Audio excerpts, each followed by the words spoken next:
Playing that old field house and stopping and with 30 seconds to go, we're down 2 and got the ball. So and now looking around. So guess who puts up a brick from 25 feet? They go down and score. We end up having, I think they beat us 4. I had a chance to type it there. One of my nightmares. That one, and then later, I thought he was. Dead, and Tyson can't make it. after we got out of school, And they don't have that many. we played 3 Play around. leagues around. Played one at Nunsay, one at Fort Wayne, and Marion City. Did that for 3 years. Played for Hackers and sponsors. Anyway, Never we're mind, in it's the one that just walked off. the last semester. Then playing Mr. Happy. Yeah, he's here. He's walking. Like, Ron left a message. she left him when he was down here in the meeting. Hard to play. Yeah, he left a message. Fed me my That's all I got. There it is. I had to pick him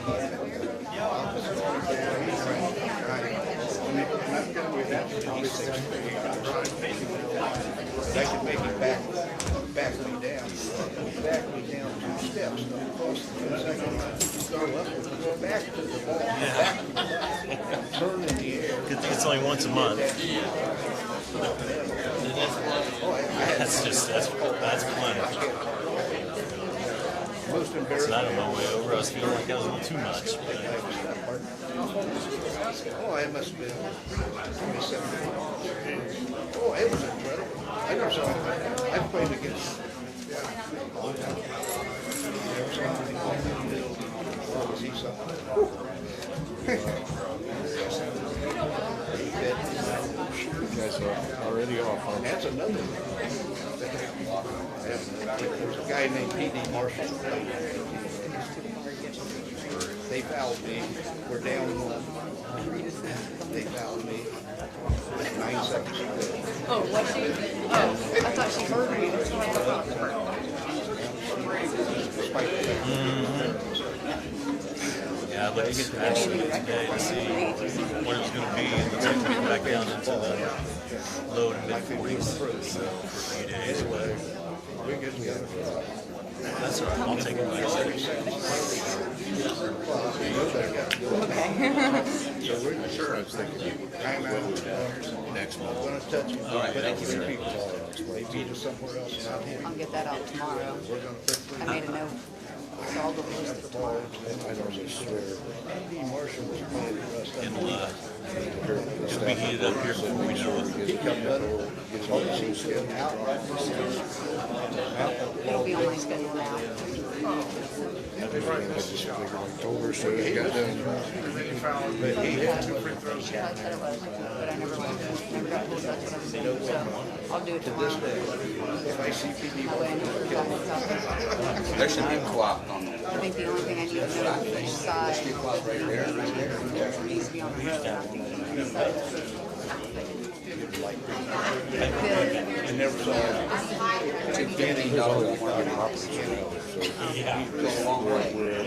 Main road. Road attachment is. Yeah, I might donate it in time. I'm sorry. the only guy that get you without talking. Most people. But most guys. If I ever get to the Dean Park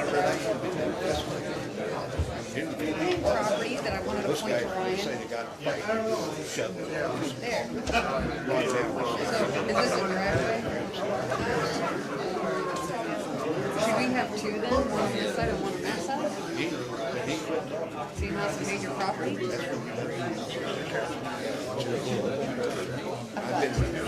Dang. That might not be a road. Never Price mind. thing. You're gonna mirror this, so it's here. It's gonna be here. Okay, so I need to put it right across the street. Either one of them are major. 1175. So 900 West might go to the bigger road. That's going to be a little partial, probably dead end. I'll go out there and I'll see what that road is. One of your hardest. If I get it right here on the main. Yeah. Everybody was there.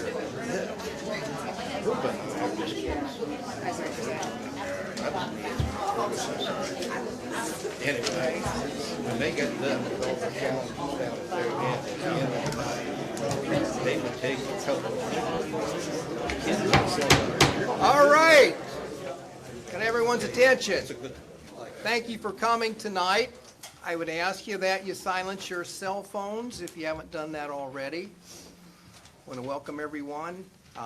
Please join me in a pledge of allegiance. I pledge allegiance to the flag of the United States of America and to the republic for which it stands, one nation, under God, indivisible, with liberty and justice for all.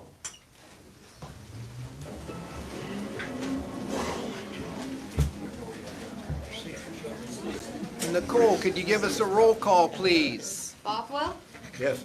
Caudell. Yes. Hicks, Here. Kelly, Here.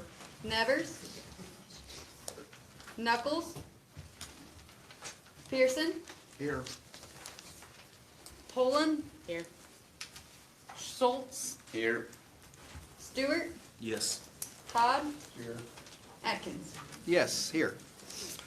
Okay, like for you, item number 3, would you please review the minutes from the February 5th meeting?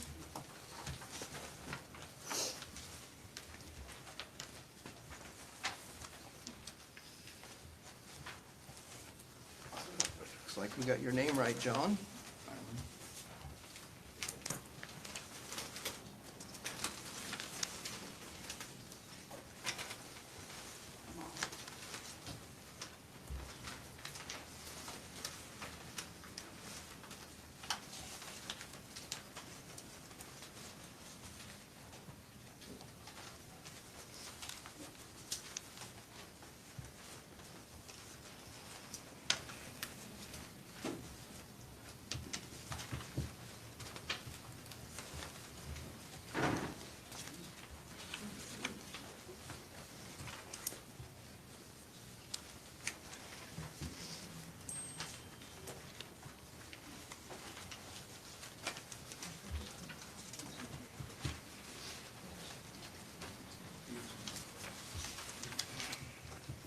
Mr. President, I move to approve the minutes. All right, I have a motion from Mr. Schultz. Do we have a second? Second. Second from Mrs. Poland. Roll call, please. Bothwell, Yes. Caudell, Yes. Hicks, Yes. Kelly, Yes. Pearson, Yes. Poland, Yes. Schultz, Yes. Stewart, Yes. Todd, Yes. All right, moving on to number 4, public hearings. Old business, we have none. New business, we have 4.2-1 Jonesboro TIF. Looks like we have some Jonesboro town guests here. I would ask that Mr. Clayton please introduce the guests we have from Jonesboro, if you don't mind. Yes, so in the audience, we have our city attorney, Mike Connor, the mayor of Jonesboro, Mr. Bob Goins, and ready to present online is our TIF legal counsel, Ms. Lisa Lee from Ice Miller.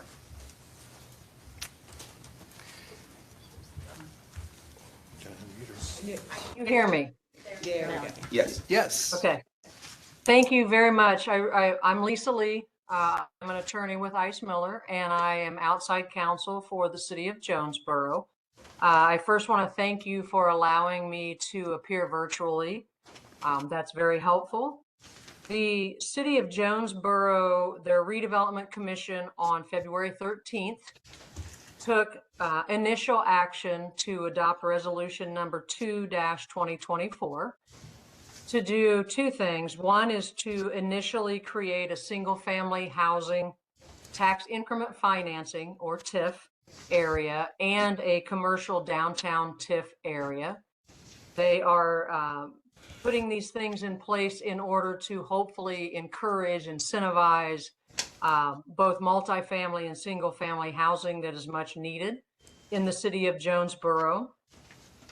This process, as far as the Plan Commission, the Grant County Plan Commission, you are step 2 in really kind of a long process.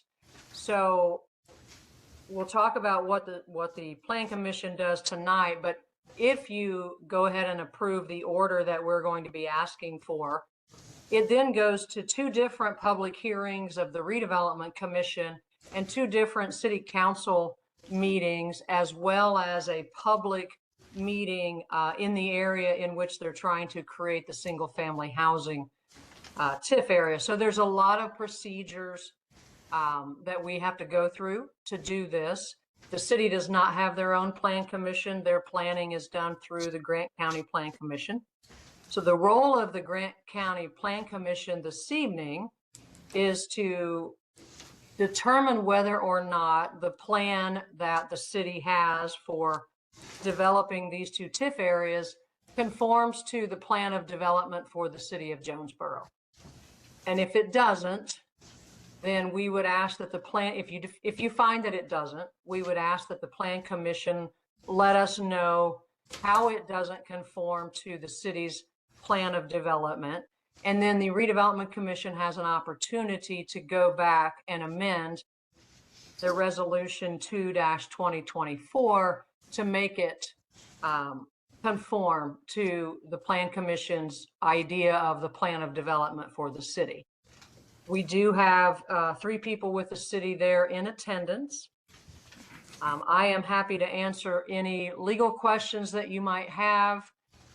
If you want some discussion of what we're looking to do, it literally is create a single family housing TIF area, provide the opportunity to construct infrastructure, to bring infrastructure to that area in order to encourage private development to come and build single family homes. That's the single family housing piece of this. The downtown / commercial multifamily housing piece also involves the ability to construct infrastructure to, again, try to encourage private development to bring much needed housing and much needed commercial to the downtown area. So with that, as Clayton mentioned already, we do have Mayor Goins in the audience, and we have local counsel Michael Connor as well. Okay. So do we want to hear from Jonesboro representatives at this time? Anyone want to share anything?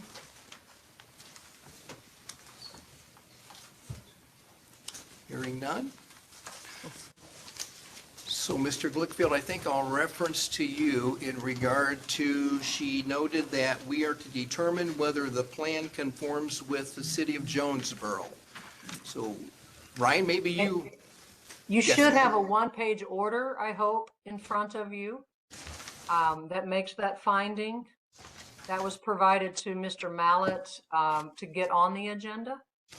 Back to your packets, last page.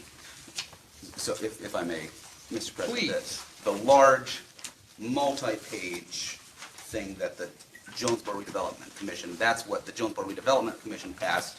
That goes into Correct. detail of Jonesboro's plans. You're obviously welcome to look through it to make sure it conforms with the area-wide zoning commission. The only thing that this board needs to approve is this final page, which just 1-page essentially- order, yes, correct. Yes, that just essentially says it conforms to the development plan laid out for the city of Jonesboro. And again, it will go to 2 public hearings and 2 city council meetings as well for approval.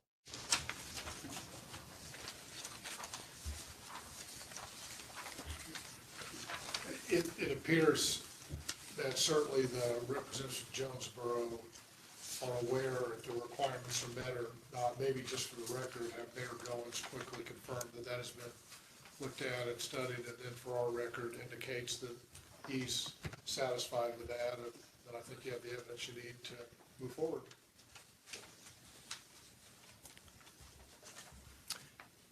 Mr. Goings, would you be willing to come forward and do that, or Mr. Connor in your representation, however you feel, you folks feel?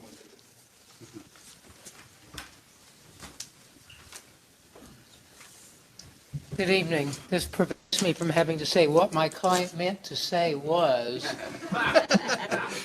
No, he'd be very good.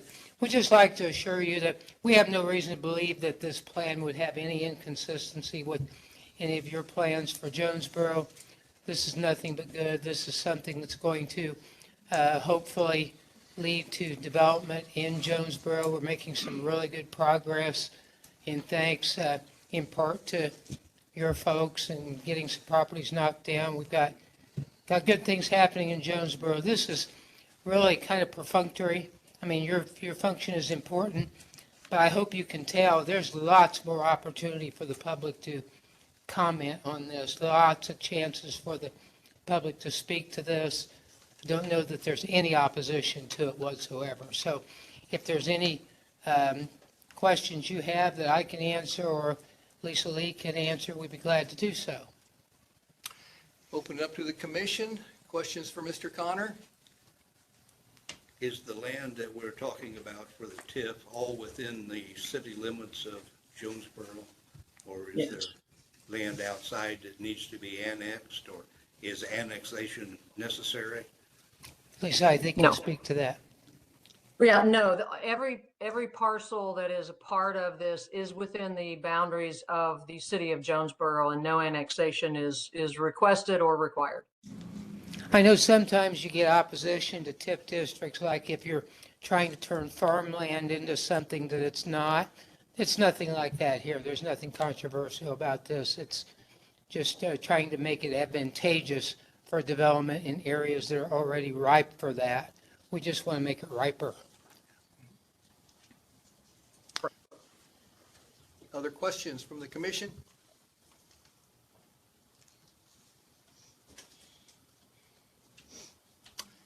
Hearing none. Thank you, Mr. Connor. Thank you. We appreciate your service to the citizens of Grant County and Jonesboro. So I'm assuming we're ready for a motion to approve? Do I hear a motion to approve? So moved. Motion from Mr. Bothwell. Do I have a second? I'll second. Second from Mr. Cottle. Roll call, please. Bothwell, Yes. Cordell, Yes. Hicks, Yes. Kelly, Yes. Pearson, Yes. Poland, Yes. Solts, Yes. Stewart, Yes. Todd. Yes. Motion carries.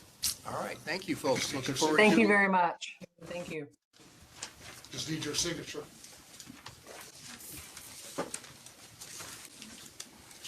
On this one, Yes. before we leave. That work? Okay. All right, okay, moving on. Number 5, reports, resolutions, communications, and general discussion. Why do we have the wrong That's what attorney I was there? getting ready. Okay, you're not looking like Kyle Persinger or Mr. Glickfield, but we'll honor your report. I could not. Oh, that was the old one. She fixed it. He, This was old. we went to court recently and got a couple more structures for orders of demolition, so we've been very active on that front. We're trying to get as much down as we can, and everything's going quite well. Staff's coming prepared, ready to go, and we're getting them taken care of, trying to clean the county up. All right. Anything else? No. Thank you for what you're doing. Okay, Director Malat. To come right off of what David said, we just finished our third demo. Katie got that one done, and they're working on Overman next. Yes. They're lining them up, so we're starting to get that momentum back again that we had before we lost our building inspector, so. Court's moving well. I don't think we get back into court though till April, so we got a little bit of a hump to get over, but I've got a director's report I can email out. I just didn't get it finished today. I mean, it's done. I can read it to you, but it'd probably be easier just to send it out to you guys like I normally do. Is there anything on there you'd like to highlight, Ryan? Current building funds, we have 109, 457.75 right now in unsafe funds, but I believe the last 2 demos are not out of that total yet. We haven't got those bills back yet. Well, yeah, there is, well, I don't know if we should. Right now, we are looking at, Mike Kleinpeter is actually looking into what kind of Okra grants may be available out there. We've got 2 downtown buildings in Jonesboro that we've currently got demo orders on, with another demo contract in Upland for the print shop, and King's Academy has come through with trying to get J.C. Knight down. One of the things when we were finishing our application for the comprehensive plan, when I was talking to Mike Kleinpeter, we got into unsafe structures, and he said that there are Okra grants out there for unsafe structures. So he is looking into what we might be able to do. There may be Okra monies that will help us get those 4 buildings down, and the reason we need help, those 4 buildings are highway department. They're too large for our highway department to do. So we are going to have to bid those out, and bidding those out could put us between $80,000 and $100,000 per building, where when our highway department can do it, we can usually get that down to 20 or 30. Obviously, to take all of that down would take us about 8 years, and we wouldn't be able to take anything else down but those 4 buildings. So he is looking into any type of Okra money that might be out there available, to where if we could get $500,000 in unsafe structure funds, then we could go to the commissioners and to the council and possibly ask for ARPA monies to actually be our Matching? matching funds at about $55,000 instead of $500,000. Are those contingent on our receipt of the comprehensive plan Okra No. grant? So No. they'd be separate? That, when we did our income survey and become eligible for those Okra grants, it opened up a whole world of grants to us.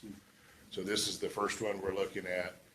We're hoping to get some information on that as soon as he is actually, today and tomorrow, he is at an Okra conference that he is going to talk to certain people about our specific situations. He's supposed to get back with me on Wednesday. As soon as I find out, I will forward that along. Are most of those grants available through Okra? Will they go through the APC? Well, that's what we've got to find out. It could depend on who owns the property, whether or not it goes through us with them being under our umbrella, or if it would have to go through Jonesboro. Again, what's available, and when we find that out, it's pulling everyone together to say, hey, here's what we can do and how we can do it. Yeah, I think we need to make a real strong effort to see what grants are out there and make sure that we're doing everything we can to receive those. Yeah. Update on the Okra grant as far as when we will know? That application has been submitted. We should know March 15th whether or not we get that grant or not. Okay. On the comprehensive plan, do you mean? On the That's for comprehensive plan. comprehensive plan. Ryan, is there any way you could take the contractors, take part of the building down to a safe or usable height at the highway department, pick up the rest? We've asked them, they've walked the buildings for the Jonesboro buildings and J.C. Knight. They said it's just too much brick, too much for them. On another note, they're actually, David White is looking to try to possibly get dumpsters for the highway department and possibly a haul truck too. So that could save us additional money. So he's working on one end, but the others are just, they're too big, the electrical lines are too close, or like we have in Jonesboro, we have a couple that are attached that, we knock this down, we can hurt this one, and they're uncomfortable. And for King's Academy specifically, their electricity in their working facility runs through the old J.C. Knight facility. And so that will all have to be rerouted with proper work and permits before we could even consider a partial tear down. But all the more reason why it has to be torn down so that they're not left in an emergency situation with no power. Are they on a 12-month or 9-month educational program? 9-month, they're K through 12. Okay. Another thing we would note, we're currently working with Taylor University, also with Dispatch and Bob Jackson with EMA on trying to look at Taylor University. Taylor University has asked us to come in and look at possibly getting addresses to the buildings inside of Taylor. Right now, if you look up Taylor address is one big square, the whole thing. So they have some issues if local is busy or can't get there and they pull in Matthews or a different fire station, they're not sure where everything's at. So we're gonna sit down next, I think the March 14th. We've had an initial meeting to kind of go through and discuss what we're looking for, what they're looking for, and requirements in our ordinance for addresses. He's going to come back in and sit down with Brenda and try to start looking at how to grid that out for the university. That's March 14th March 14th. with Brenda. Yep. Okay.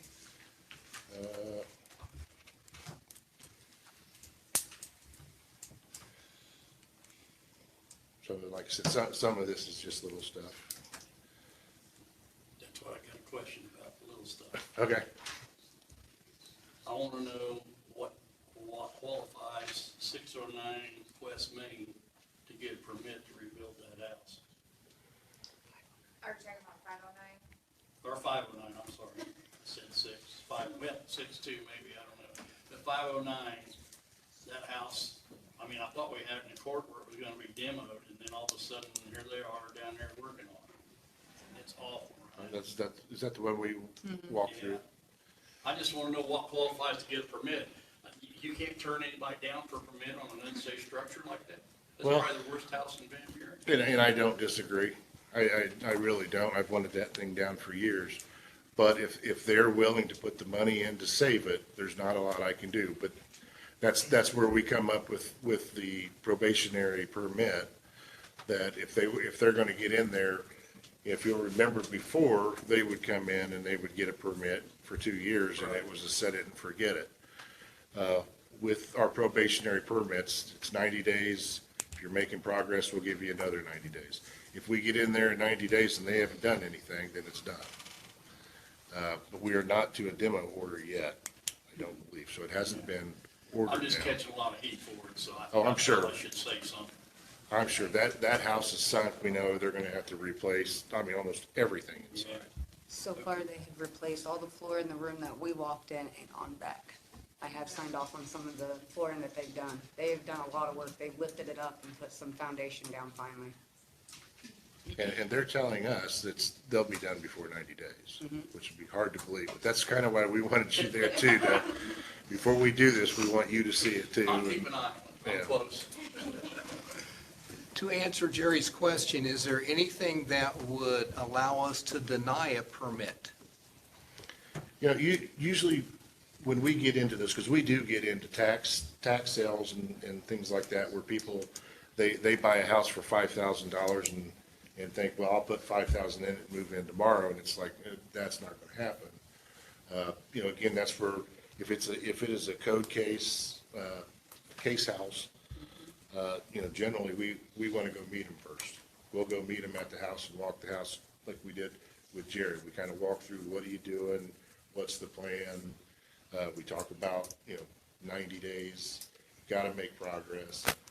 A lot of times we'll have that conversation that, like the house he's talking about, there's not very many people who are going to walk in here, spend $20,000 to buy this home, spend $40,000 to fix it up, and then have a $40,000 home when they're done. Now, when you say code case, clarify that for me. What's a code case? So that's your unsafe structures, that's anything that deals with me, your case houses. That somebody would have to report? Yes. were Yeah. replaced. Okay. It's something we've got in the pipeline working to court if we don't get compliance. Okay. I think the one house, the problem we had is we kept getting different owners. Yeah, they kept flipping numbers. They shuffle them around. I don't know how they do it. So we'd go after one, and then as soon as we found out and could make contact, you know, it went from John Doe to Jane Doe LLC, Okay. and we chased, I mean, some of them we chased. Other items for your report, Ryan?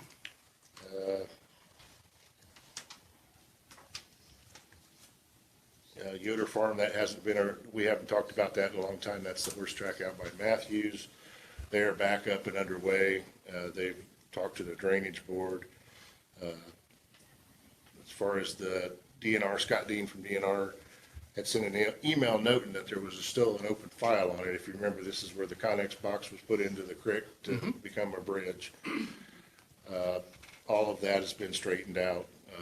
DNR, they were working with DNR, but Scott Dean, which is our contact, didn't know that they were working with someone else in DNR. So I believe all of that is straightened out. They're working on, they got, what they get in the drainage board, Jim?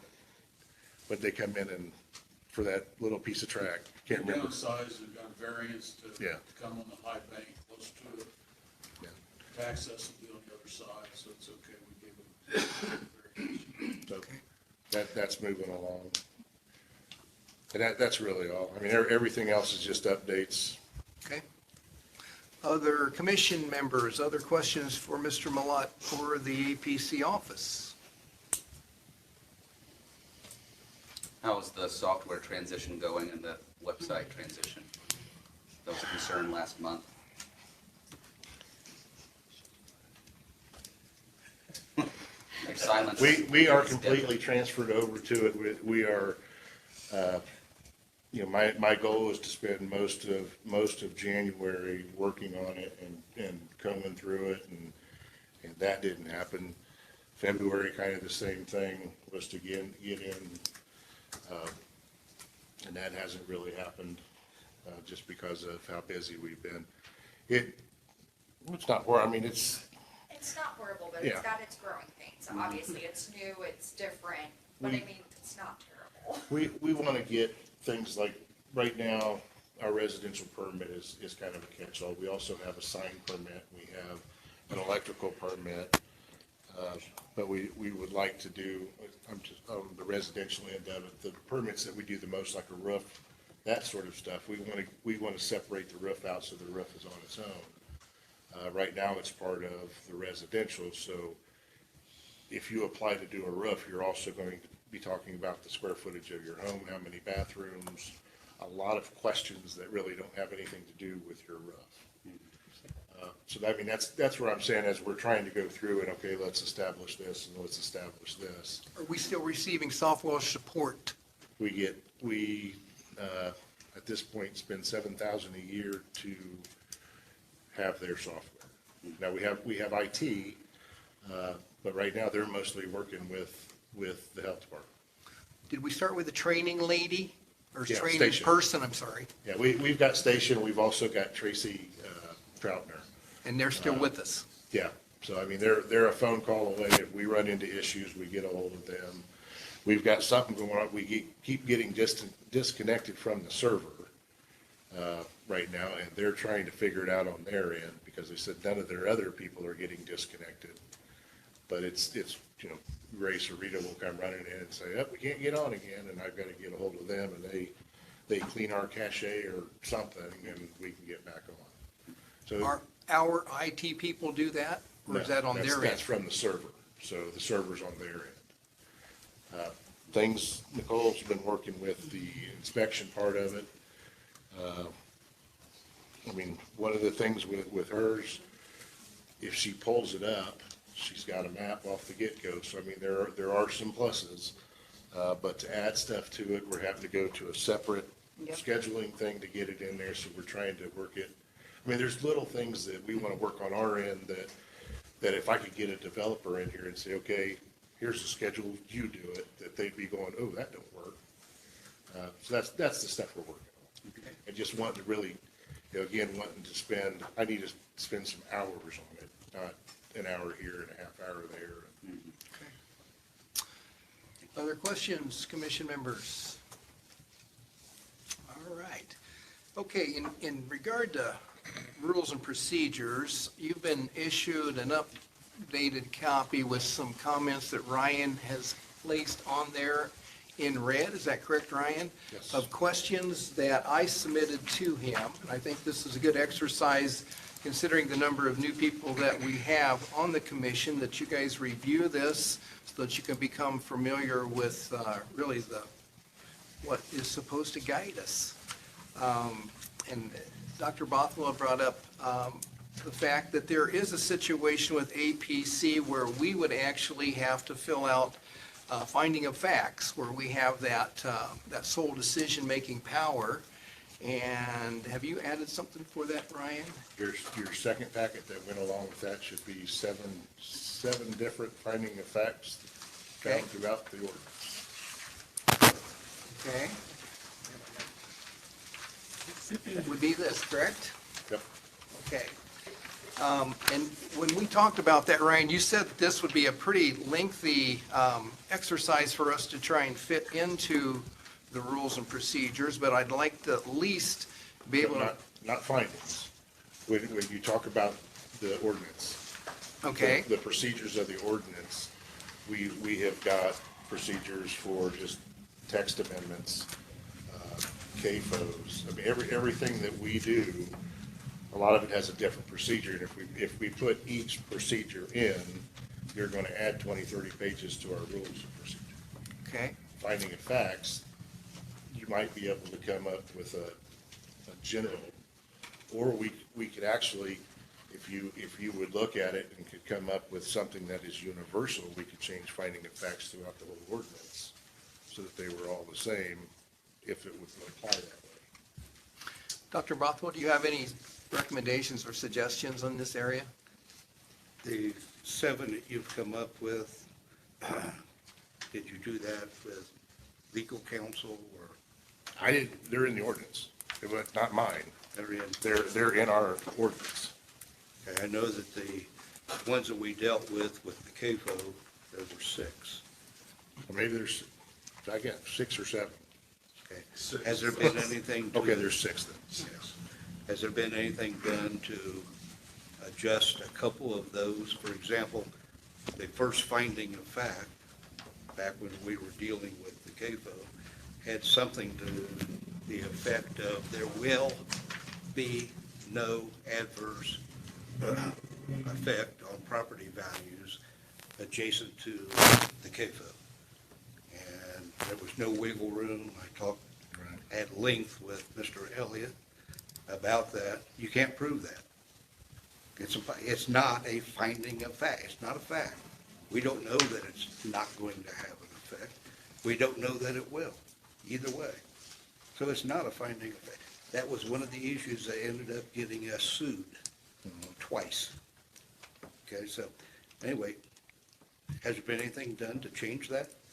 No, these are all as is, been in the ordinance forever, how long? Before we can do anything, my suggestion is that before we do anything, we've got to deal with that. We've got to work with Dave to see what kind of wiggle room we could put in.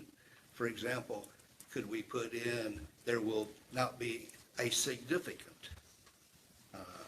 effect, or there will not be a great effect, or there not more than one standard deviation, or, is there any wiggle room at all? The way it's stated right now, there is no way that a person in their right mind could say, yes, there will be no. You can't prove that. And that's, actually, that's what cost the last person that had a CAFO up before us to lose that case, because people sitting on the commission at the time said, I can't agree with that. And something else that needs to be known among our new membership is that if there are 6 and you're wanting to approve the CAFO in this particular case, you have to answer yes to all of them. You can't say, no, I can't accept that one, but the other 5 are okay. You go to court, you get beat. That's what we were advised by Mr. Elliott, our attorney. And I talked on multiple occasions with him about, hey, that doesn't make any sense. But it's a really sticky kind of thing. So where is that text that we're referencing here? Is that state code? Is that in our area-wide? That's what the question was, and we took it to Mr. Persinger. I took it to Chuck. First of all, back when I was president, we had real concerns over it because of the CAFO thing. And so I talked to the commissioners about the opportunity to go to Mr. Persinger, who was their attorney, to say, hey, we've got a real problem here. How can we get this fixed? Commissioner said, yeah, please do. That was at the direction of Mr. Parsley, Mr. Mowry at the time, and Mr. Burton. So I did. I went over to Kyle. Yeah, I'll take a look at that. And went back and talked to him a couple of different times, and for whatever reason, he did not ever do anything with it. I even wrote in what I thought would be a solution to those things. Later on, when it came down for rules and regulations, Mr. Millard and Mr. Breedy were seeking the work that had been done by a committee that Mr. Breedy had established to do rules and regulations. And they wanted to not have that committee report, but they wanted to know what the committee had done. David, do we need a motion for you to look into this? Well, I think I see exactly what Dr. Bothwell's talking about. Just to kind of give everybody who's not up to speed, what Ryan did is there are 6 areas where we have to have specific findings of facts after a hearing is held. Dr. Bothwell's Regulated by what? I'm assuming our ordinance. Yeah, this is copy and The area paste wide from zoning the ordinance. area-wide ordinance. Now, some of this might also be statutory, and I was just gonna ask Ryan specific, because he's referring specifically to the area of CAFO and the findings of facts to CAFOs. And he's referring to, and he is correct, there are 6 items that you would have to find. Each and every one of these you have to find to be able to grant whatever the request is.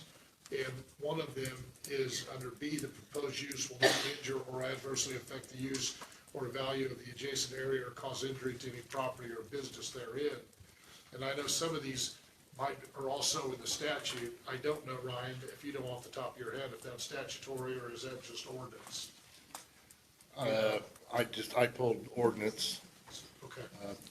So it is in the ordinance, which is passed by the commissioners. And I think Dr. Bothwell's point is that would be very difficult for the board to find that because they just don't have a crystal ball and can't foresee into the future whether that's going to be the case. So I think what he's suggesting is potentially, does that need to be slightly altered, maybe to will not substantially injure or adversely affect? I don't know what the language, that's really up for you guys to decide, and then ultimately the commissioners to decide. But, so what happens then is, if someone appeals our order, we have these findings of facts, this is the first thing the court's gonna go to. They're gonna look at this and say, is there substantial evidence presented at the hearing where the request is made to prove each one of these points? And for B, it might very well be difficult to prove that, so it theoretically could get done in court, even though we have said it. So I think that's what he's referring to. If that puts it maybe a little more explanation into what he's saying. So I do think it's a valid point. As it's written, it might be very difficult for any findings of fact to currently, for a CAFO specifically, to withstand any type of an appeal someone might bring going into court. So, what's your recommendation? So I think probably, at least on this specific one, I need to verify whether that's statutory. If it's statutory, we're not gonna get it changed. We're not gonna get the legislature to change it. If it's just ordinance, then maybe we come back and have a discussion on what language, what appropriate language would be, and then take a vote on that. And if it changes what's in place, if a majority feel then certainly that recommendation would need to be made to the commissioners to alter the area-wide zoning ordinance. Okay. So for the commission's information, we do have rules and procedures that we're following, or we currently have. They're active. They're the older ones. This is a revised version that we are working to approve. So we'll wait for Mr. Glickfield and Ryan to draw some consensus on how we need to move with that. But please review what we've got to this point, and we will entertain it, seeing if we can move forward on some of this in anticipation of receiving feedback on the other. If I could, there's another issue that I think needs to be looked at as well. We found that,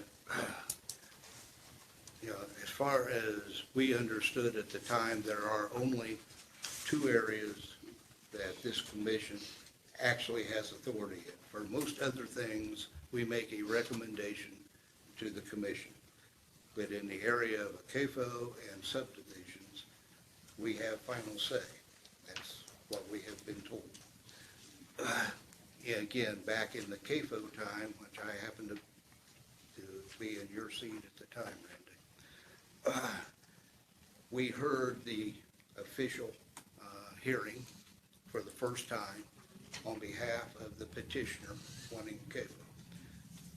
It is supposed to be a 2-step process. It's not something that you hear and discuss and approve or deny that night. It needs to go to a second hearing. Okay?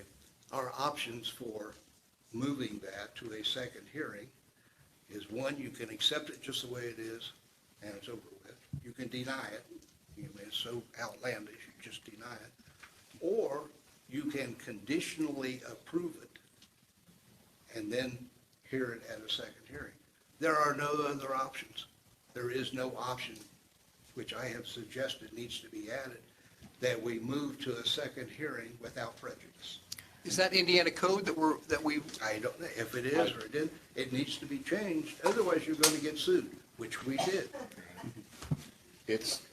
Well, again, it's on the list, next comp plan, and then getting through this book, because we've got this out there.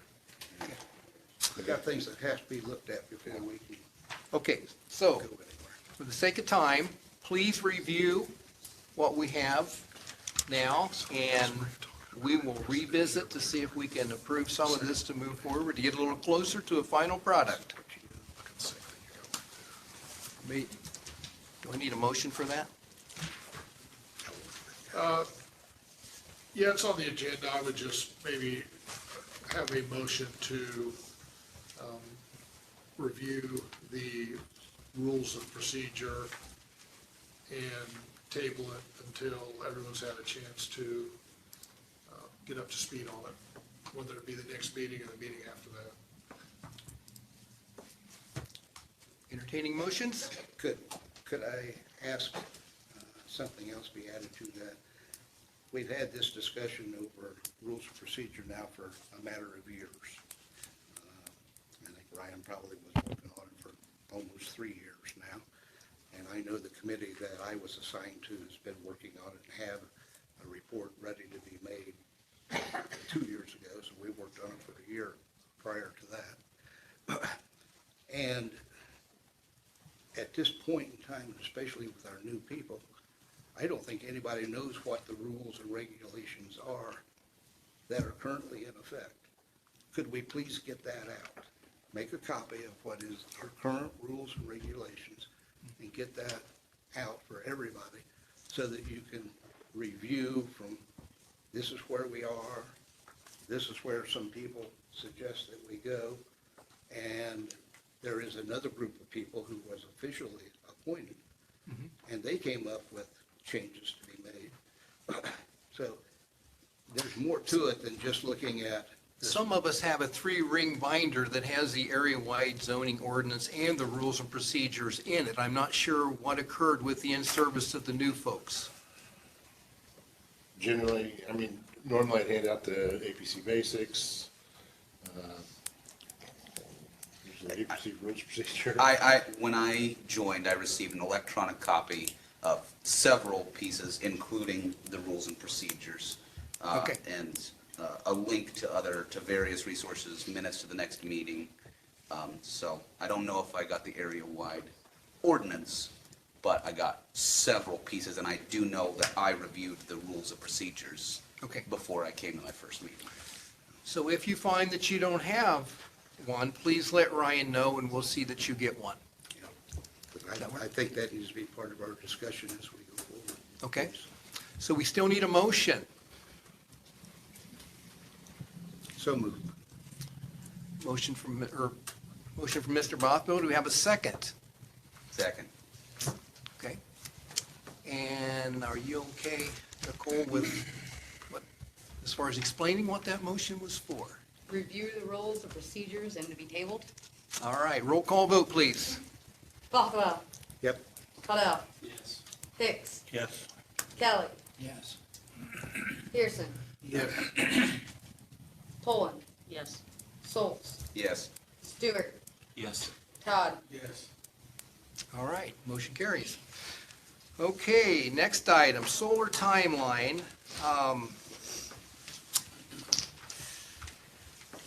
I don't want to be here till 9 o'clock, so I guess a little background is I've spent a considerable amount of time trying to develop an understanding of how our solar ordinance originated from to where we're at now. And you were given a timeline that Ryan had put together at the last meeting, and I believe you have a fresh copy of it as well this time. Before I get on a deal with the research that I've done, and I will admit that I had the opportunity to review the request of or the Freedom of Information Act that was requested that Ryan had put together, so I've had the opportunity to review that. I've spent several hours trying to put the pieces of this puzzle together, but before I take off on that, I want to offer the commission members the opportunity to ask any questions that they may have in regard to the timeline document that you received at the last meeting and at this one.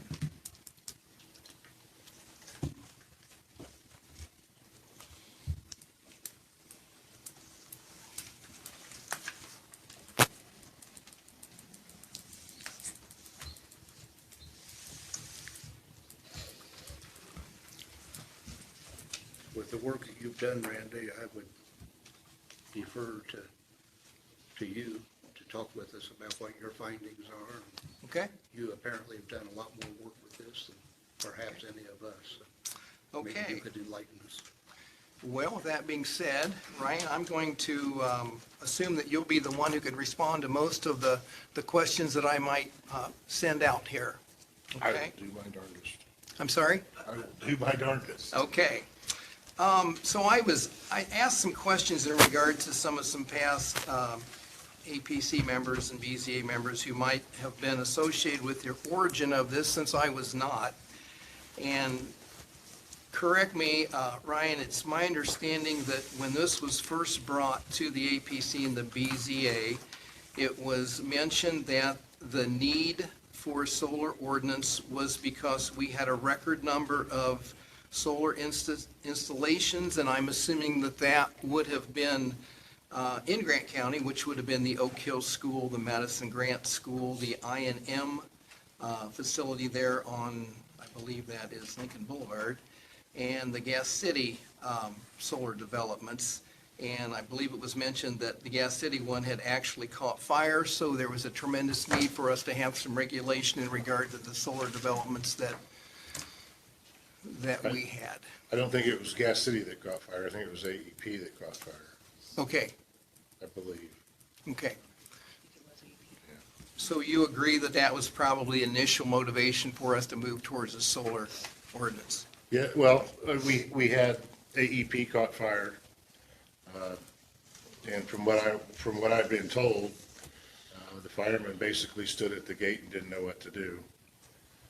We also had over in Oak Hill, and that one, they dug into a field tile and had a hole.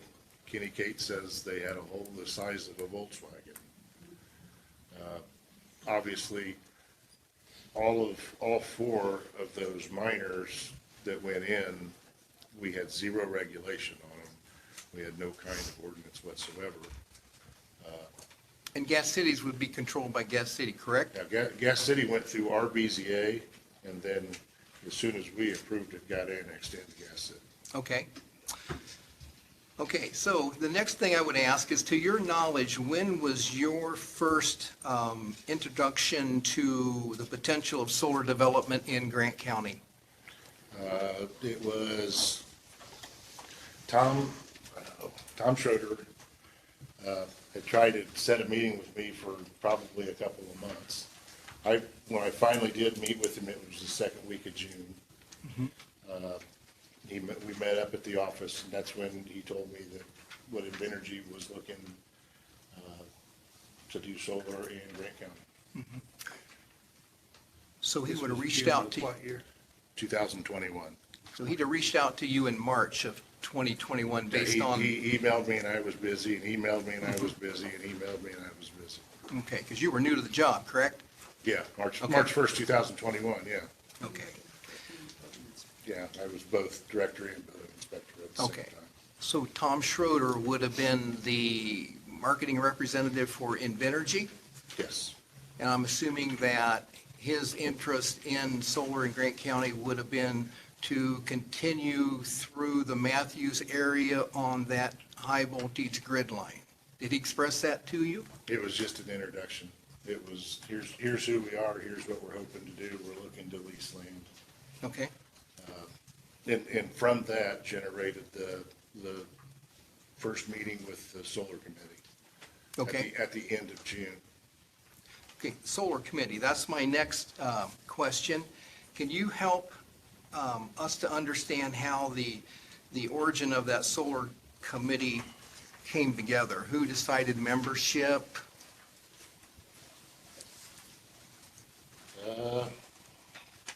It was probably me.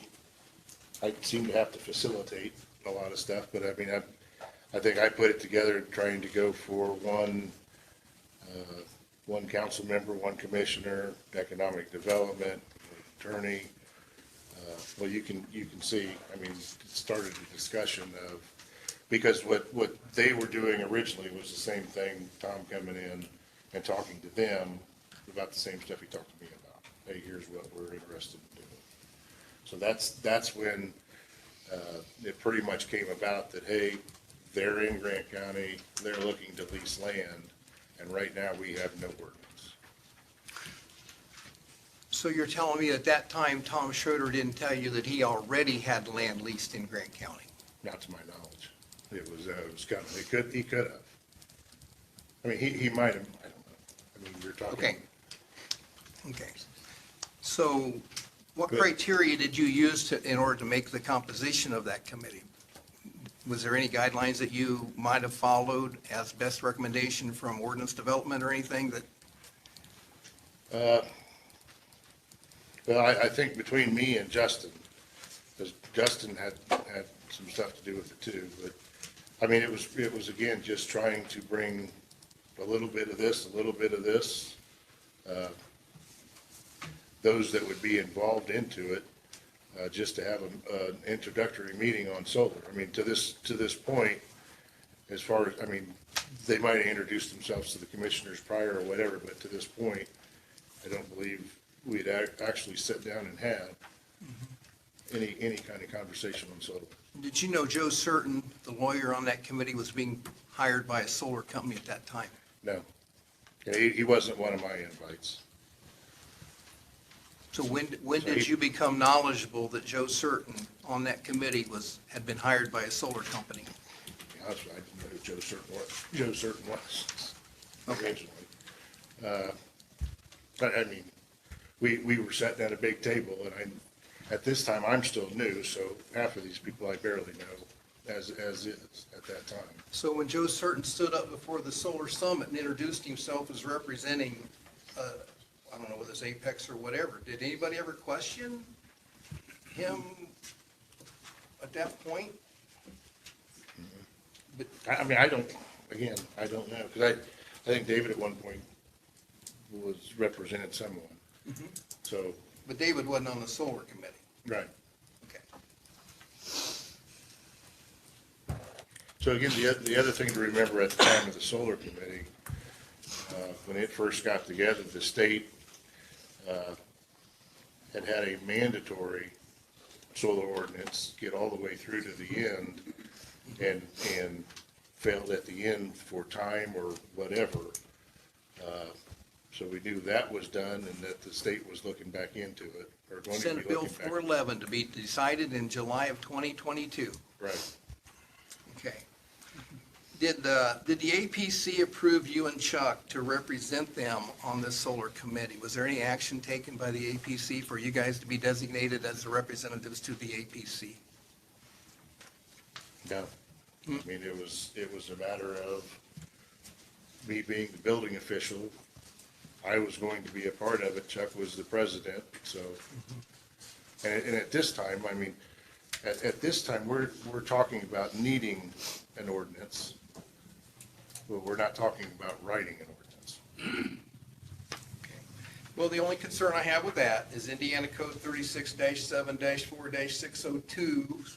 Number 1 says the Plan Commission may initiate their proposal under the advisory planning law or the area planning law. Any participating legislative body also may initiate the proposal and require the planning commission to prepare it. You're familiar with that code? So I mean, again, we had a couple of legislative bodies in there. Okay. Well, and that's the only reason that I ask if the APC actually approved for you and Chuck to serve as the commission if we were going to fall under that, because I'm assuming that, well, at some point, the commissioners kind of took control of it because they took control of the solar summit.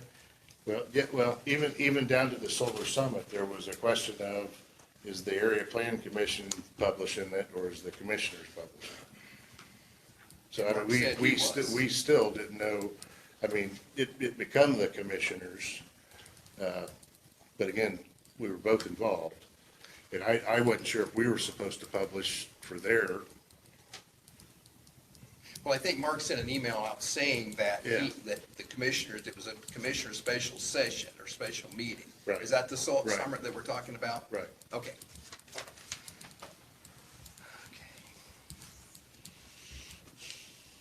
You guys got any questions up to this point? I'm just wondering about the Joe Certain thing, trying to clear that up. You appointed the committee, and yet when the committee met. No, I didn't appoint. I tried to gather people, is all I. Okay, you Joe gathered Certain I people, did and not then have. other people, where did he come from? Who appointed, who took the initiative to appoint someone above and beyond the group that you had assembled? I mean, this wasn't me assembling. This was Tom coming in to talk to Justin. Justin got Mark. Justin got Shane. I Justin got did pulled this. into it. And then I said, well, how about, shouldn't we have someone from this? Shouldn't we have someone from this? I was in the first meeting and Chuck wasn't in the first meeting. That's after the first meeting, I said, well, we need to bring Chuck into this. So it's Mr. Sadoff then that Yeah. actually, And this here, again, Put is people just together. a introduction, because we, I mean, what was literally, his position at that time, Ryan? Justin's, Yeah, he's still administrator of the commissioners, he was the HR. county administrator at that Yeah. time? No, he wasn't. He had different titles. I don't know. I know. When they hired him, I still don't know for sure what Justin is, but they hired Justin, and I think the official title to begin with was human resources or something. Right, And right. then later, long after, this process had been set up, they gave him additional authority or some sort. So I'm just wondering who gave him the authority to put a committee together to do this kind of thing without consulting this body for one, and the BZA, and even the public. For something that was as important as this, I would have thought that we would have wanted, like with the comprehensive plan that we're working with, I would have thought that we would like to have had representatives of a number of different stakeholders, if you will, in the county, rather than a select group that didn't represent necessarily the interest of the whole county. Anyways, Justin that did this, right? Yeah, that's, And Justin works for the commissioners. so we Is that had correct? this meeting, yeah. Yeah, okay. We had this meeting June 28th. Coming from that, I mean, it was basically, we need to write a solar ordinance.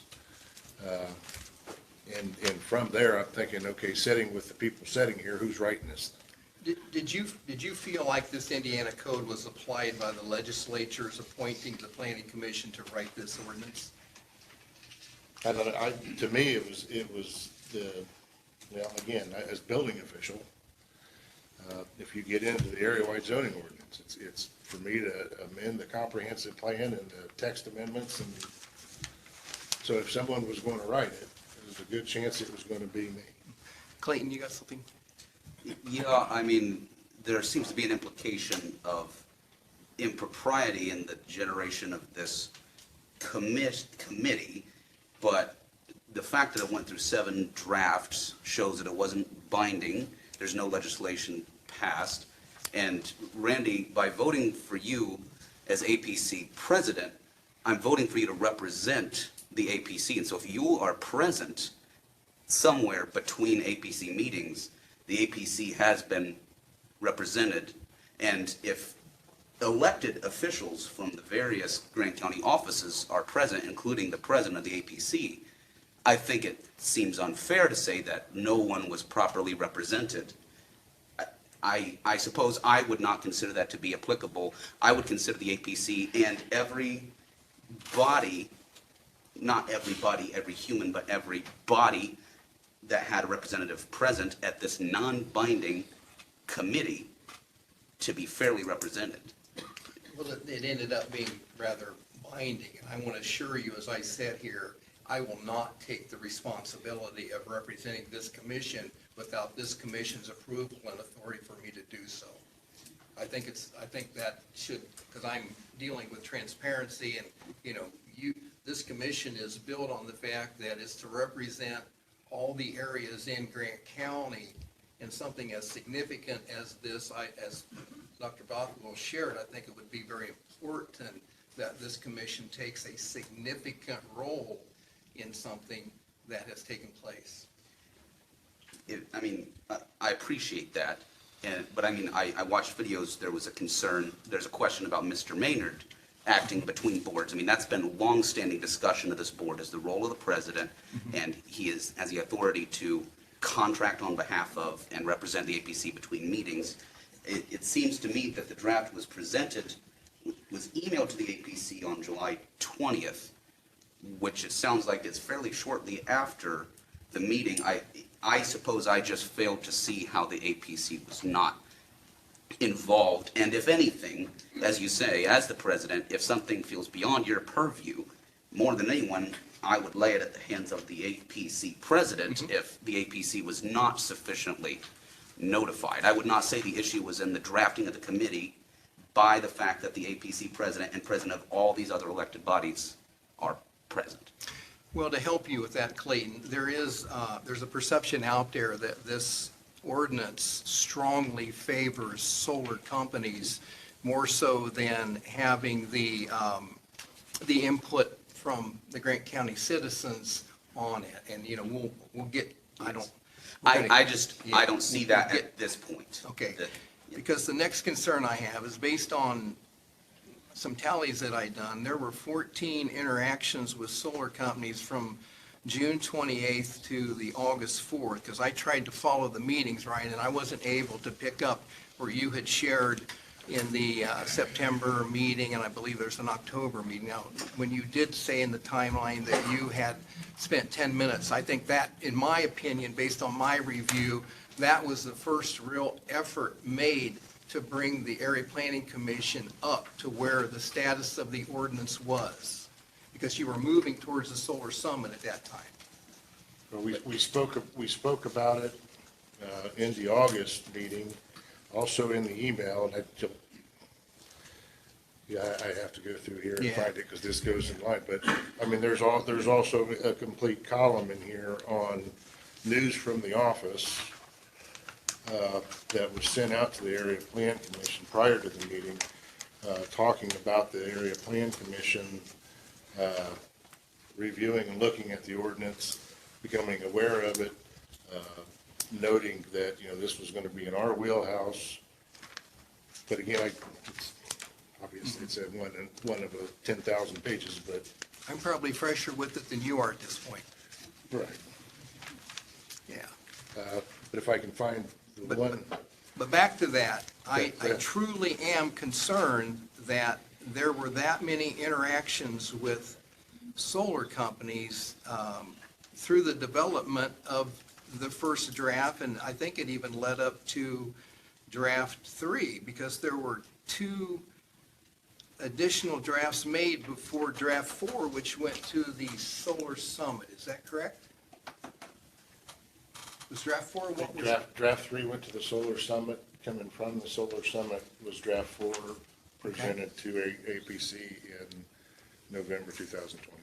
So what transpired the 2 drafts? Because I didn't find that anywhere where that communication was made with either APC or in any of the emails. What took place from draft 1 to draft 3? Well, at that point, it was still within the solar. Remember, draft one was put together in 2 weeks. It was to get something on paper. It was based off of, I read several ordinances, I picked 5, I put something together with those 5 to get something on paper. With that, if you've seen my ordinances on the big screen, here's the ordinance and here's 100 questions within it. And I basically put together and said, okay, start answering questions. Now, is that the 3 pages of questions that you referenced in the timeline? Which one?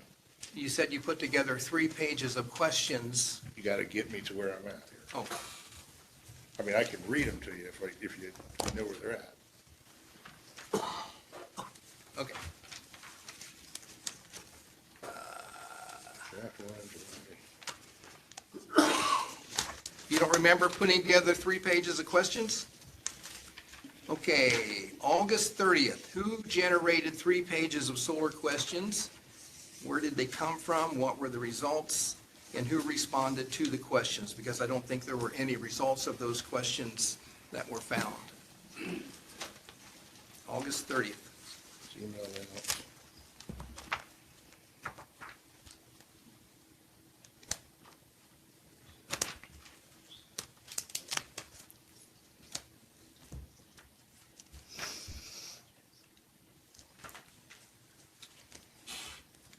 And I'll be honest with you, the most struggling thing that I think really got me wanting to look into this deeper is when there were several interactions with the solar companies, like they were feeding on us like vultures.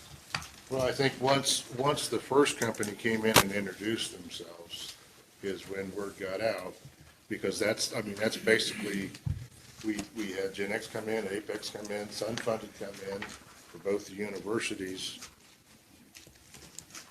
Now granted, everything, Madison County was going, Delaware County was going, they had just got their ordinance done, Howard County had just finished theirs, so, I had talked to Brad Newman in Madison County and MARTA, I talked to John over in Jay County,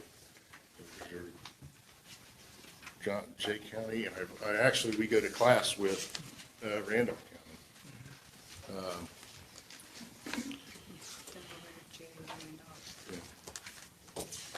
So, a lot of them had just done their ordinance, and August 30th.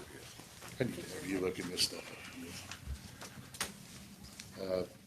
MARTA in Delaware County, she had gathered a lot of information from other counties that she sent to me that I expounded on and hope sent on to other counties that have called. What were you doing with the information that the solar companies were providing to you? I know on several. They gave us stuff like, we had, I need August 30th, so I can talk and you can. I just want you to recall you know, for the sake of time, I just want you to respond to recall here, unless you're not comfortable with that. Well, I mean, I should be pretty good, but it won't be exact. Sure. That's a lot of stuff to remember. I know. I spent a lot of time looking over, Ryan. Yeah. So what was your question again? Sorry. The 3 pages of solar questions. And that was coming off of draft. Draft 3 was emailed out to the solar committee. 3 pages of solar ordinance questions was included. Director Malott noted that he had a discussion with the Grant County Assessor, Rhonda Wiley. Rhonda noted little effects. So there should be a whole, Here's your August 30th email. so this one's gonna be with Grant County Solar Draft 3. I mean, somewhere I saw a document that had some red answers to some questions, but I don't know where those, It's a draft. it was very disjointed because it wasn't in chronological order for a person to be able to follow based on what Dallas received. And maybe you're struggling. I with the same. tried, we tried to copy this, Okay, I mean, we tried to copy it page for page. Here you go. Found it. Here it is. It's right before that. Here's the email. Here's the pages.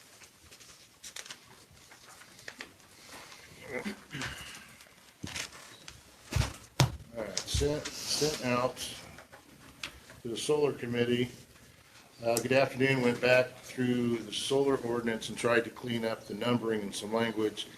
I have included a separate sheet of questions that I still have. Feedback would be appreciated. Again, asking if we are ready for another meeting amongst ourselves or for the summit meeting to work towards final draft. Also had a good conversation with Rhonda Wiley over property values. There is not much concern there, as the 4 solar farms we currently have little effect on land values. Drops in property value throughout farmland in Grant County is uniform throughout Grant County and not just around solar. She also informed me that she just went to an assessors meeting in Indianapolis where one of the topics was how to assess solar farms. I don't mean to push, but like everyone, I have 20 plates spinning. Please try, plus trying to help Nicole get everything ready and moving for our demolition season. You've got 3 pages that include the highlights or cost for applications, revisions to development plan, approval process, yes or no questions to some of the site and landscape requirements, liability insurance, economic development, and again, development plan approval process. so you think that the 3 pages of questions originated from that? Yeah. Okay. You know, in regard to Wiley's response to property values, was she the assessor here? Yeah. Okay. And I'm assuming that she was making that analysis from the current solar installations that we have in Grant County. Yes, and if you go in here, she's in here again farther in, where we've talked again, and she's given me even more information. Okay. But common sense says there's really not a similarity between thousands of acres of industrial solar and farm ground and the very unique installations of the solar that we had in Grant County at that time. Well, and again, remember, I'm just asking the question. Okay. I'm just, hey, Rhonda, Okay. what have you seen? Same thing with Jim McWhirter, as far as talking to him about, hey, what might we do with permitting and application fees? And so, Because what I'm hoping is that where some of that property value information came from, Trina provided some to you, and, this is Rhonda. huh? This was from Rhonda. But I'm saying, on December 6th, there's an email that says that Trina from Gen X emailed links related to property values in regard to solar developments. But what was the date again? December 6th. I mean, I wouldn't expect anything coming from a solar company that wasn't going to be advantageous to that solar company to send that to you. Yeah, I hope it's that their that standard frequently asked question handout. Yeah. So I'm sure that got handed out at numerous meetings. What's the time? I don't want, okay.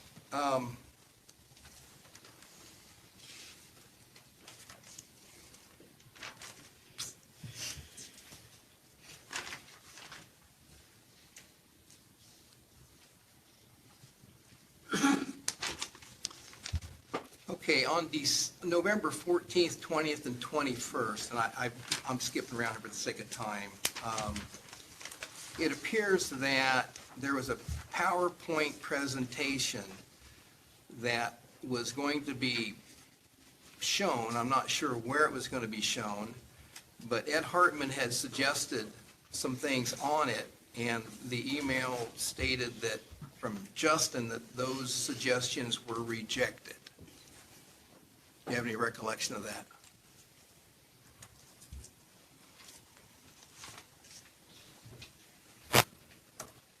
Not from Justin, from Chuck said to proceed with.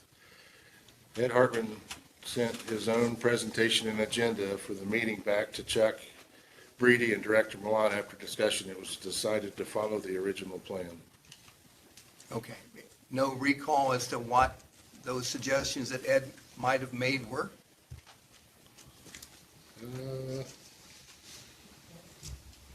I mean, I'm sure I still got it. Okay. Again, I think the plan was to, for November 14th. Okay, so this would have been our first presentation to the APC. So I think what we were thinking, we had the PowerPoint together to where I could come out and talk about how we got here, and then it would be opened up from there to discuss. Ed might have moved some slides around or something. Okay. Was that taped? Yeah. Was that recorded? Yeah. Okay. Okay. November 18th, it appears that there was being some questions about the permitting fees for application and permitting for small solar farms. And I believe you reached out to Trina for that?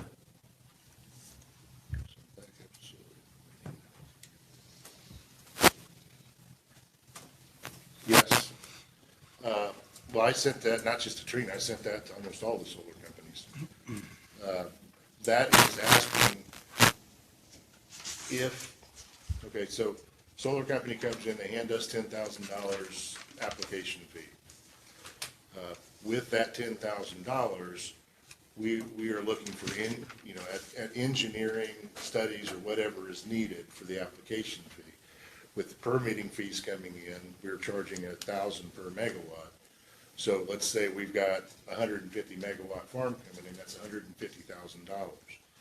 Obviously, a farm that big is going to be too big for us to do all of it. So this question to them was, are there companies, or what are some of the companies out there that would actually come in and do some of the inspecting, some of the engineering,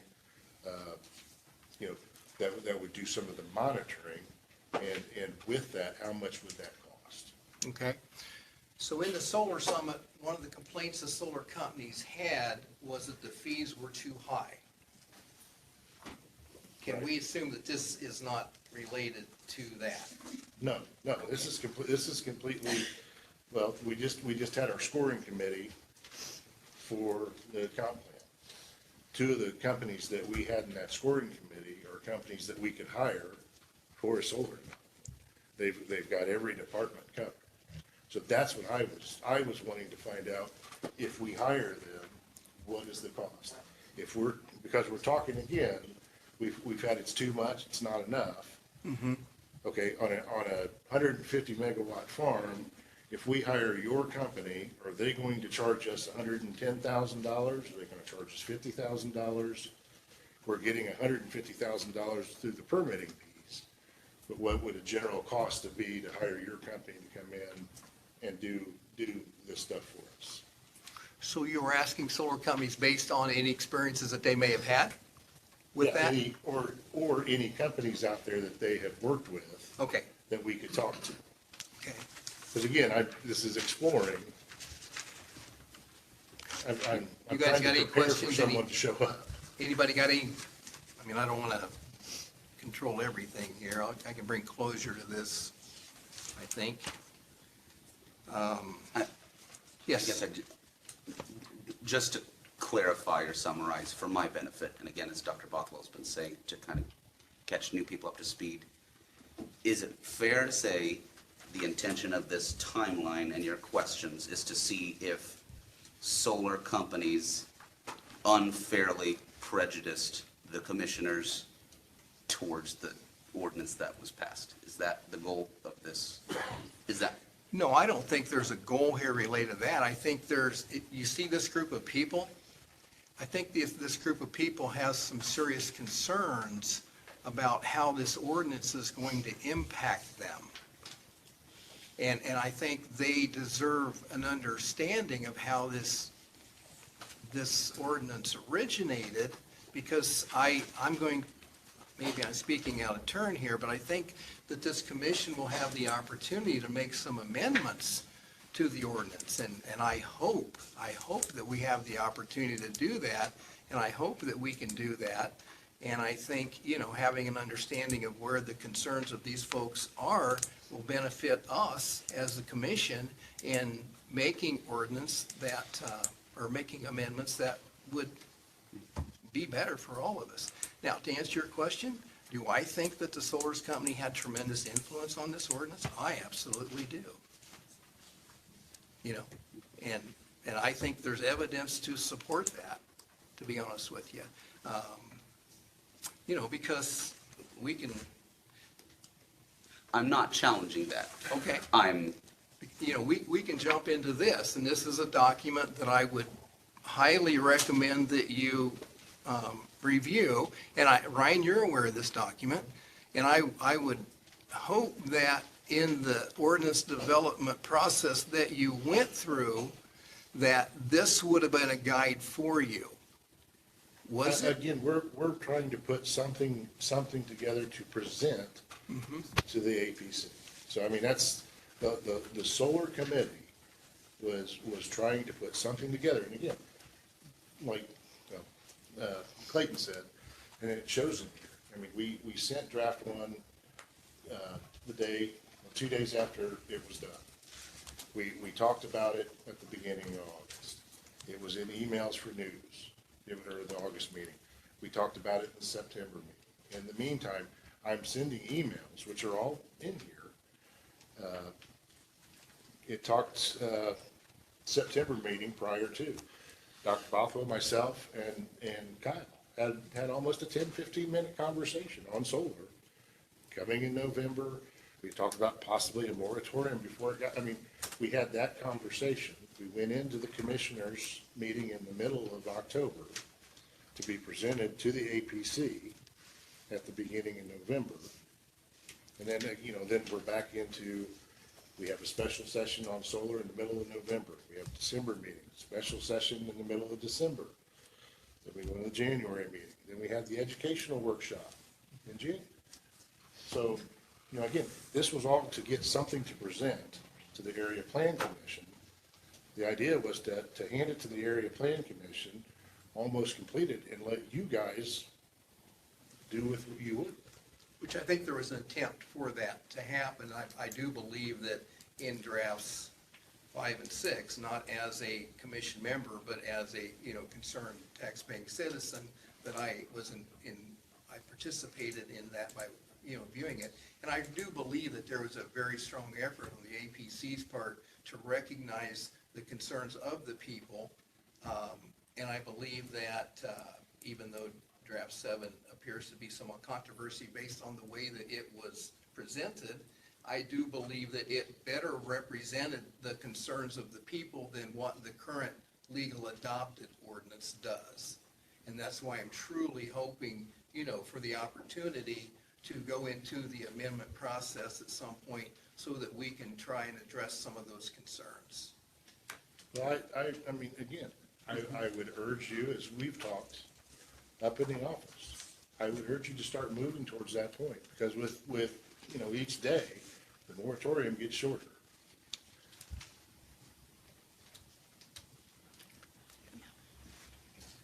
Thank you for explaining, Randy. Okay.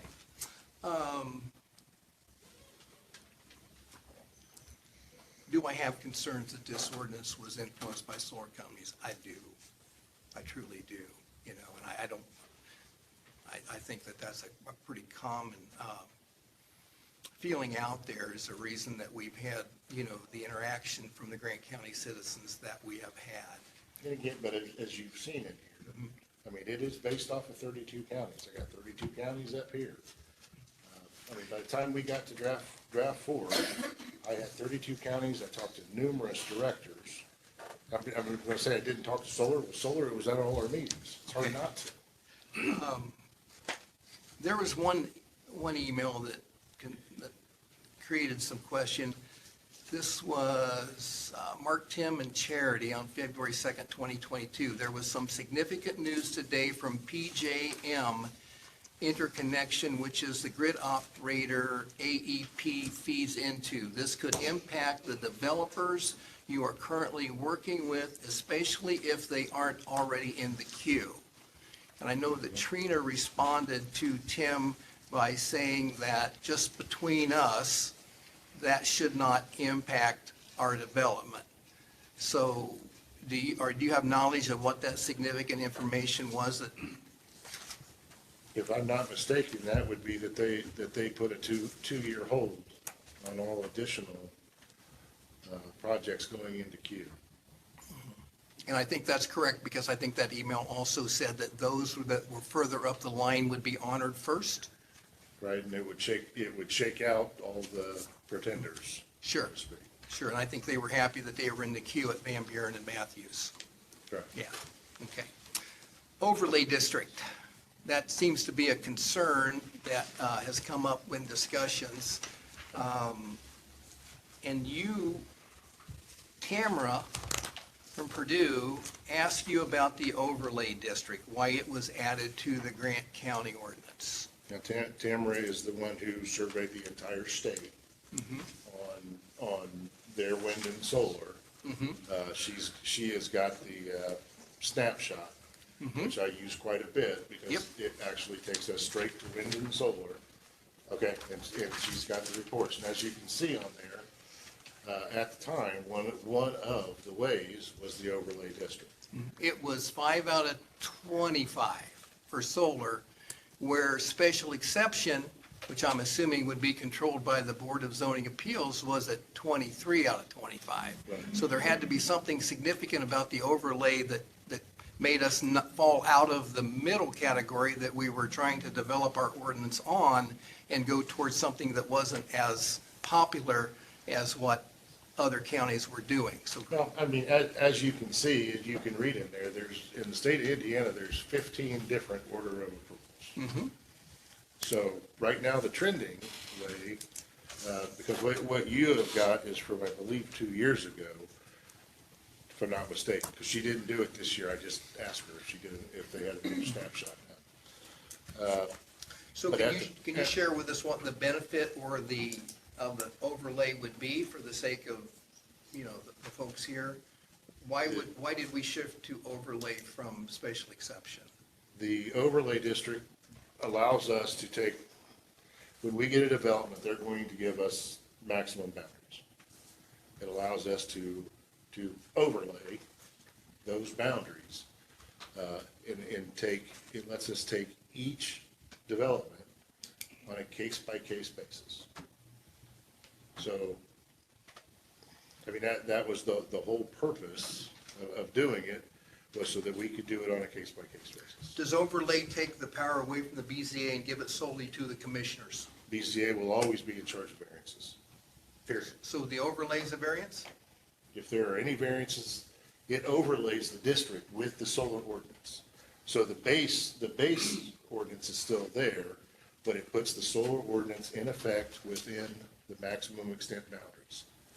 The BZA loses no power. If that development comes in and they've got 13 pages of variances, those 13 pages go through the BZA. Special exception. Ed, would you like, Ed, I'm going to give you the opportunity to share. I think you have a pretty good understanding of this.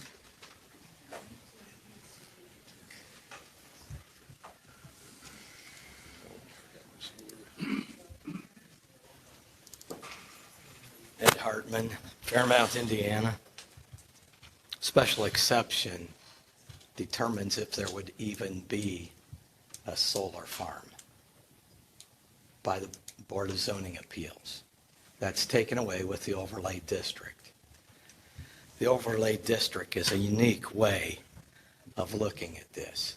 The overlay district is normally used to protect a specific area, like a historical district would make a good place for an overlay district, so that the commissioners can control the uses and what is done in an overlay district.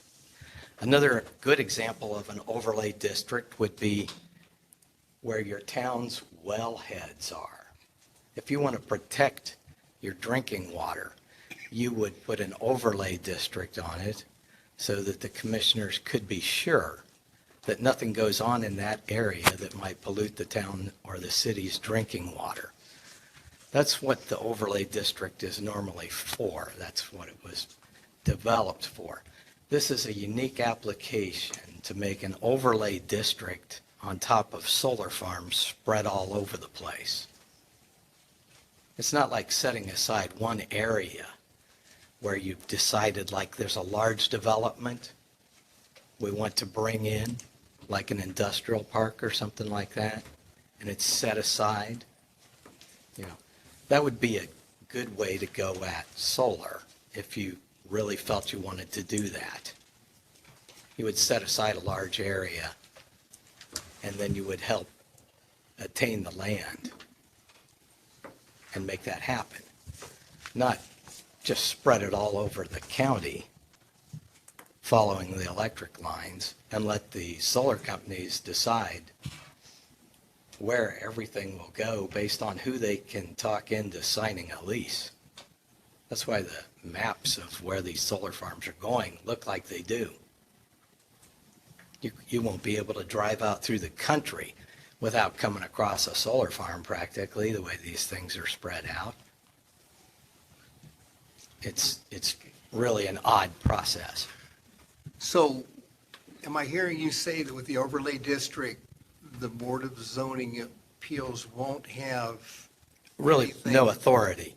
I mean, variances, if the BZA turned every one of them down, all that would mean would be the solar company had to build according to the regulations.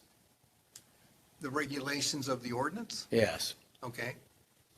or any other building codes or ordinances that apply in the area-wide zoning ordinance. But anything that applied, you know, they would have to follow that. But the overlay district falls under the jurisdiction of the commissioners? Correct.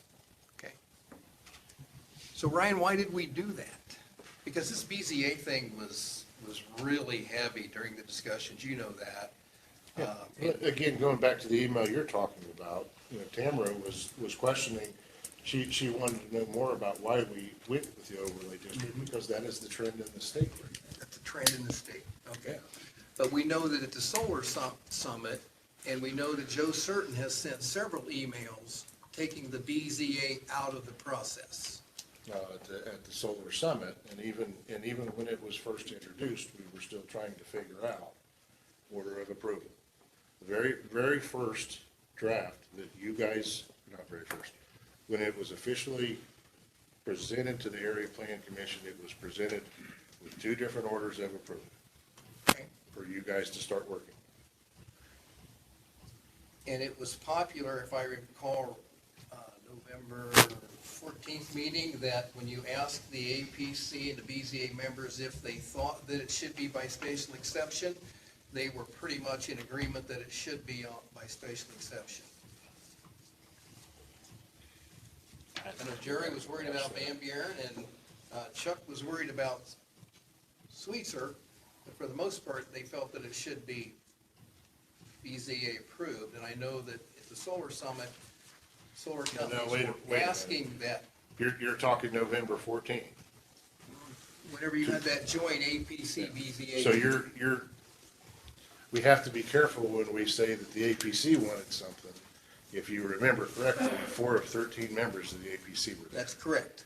So I mean, wasn't the APC. So why do you think that the BZA I'm sorry, that the solar companies at the Solar Summit requested that the BZA not be part of the approval process, and why would Joe Certain make a point 2 or 3 times to request to the commissioners that the BZA be removed from the approval Well, process? the point about the BZA is because the BZA by law is not a part.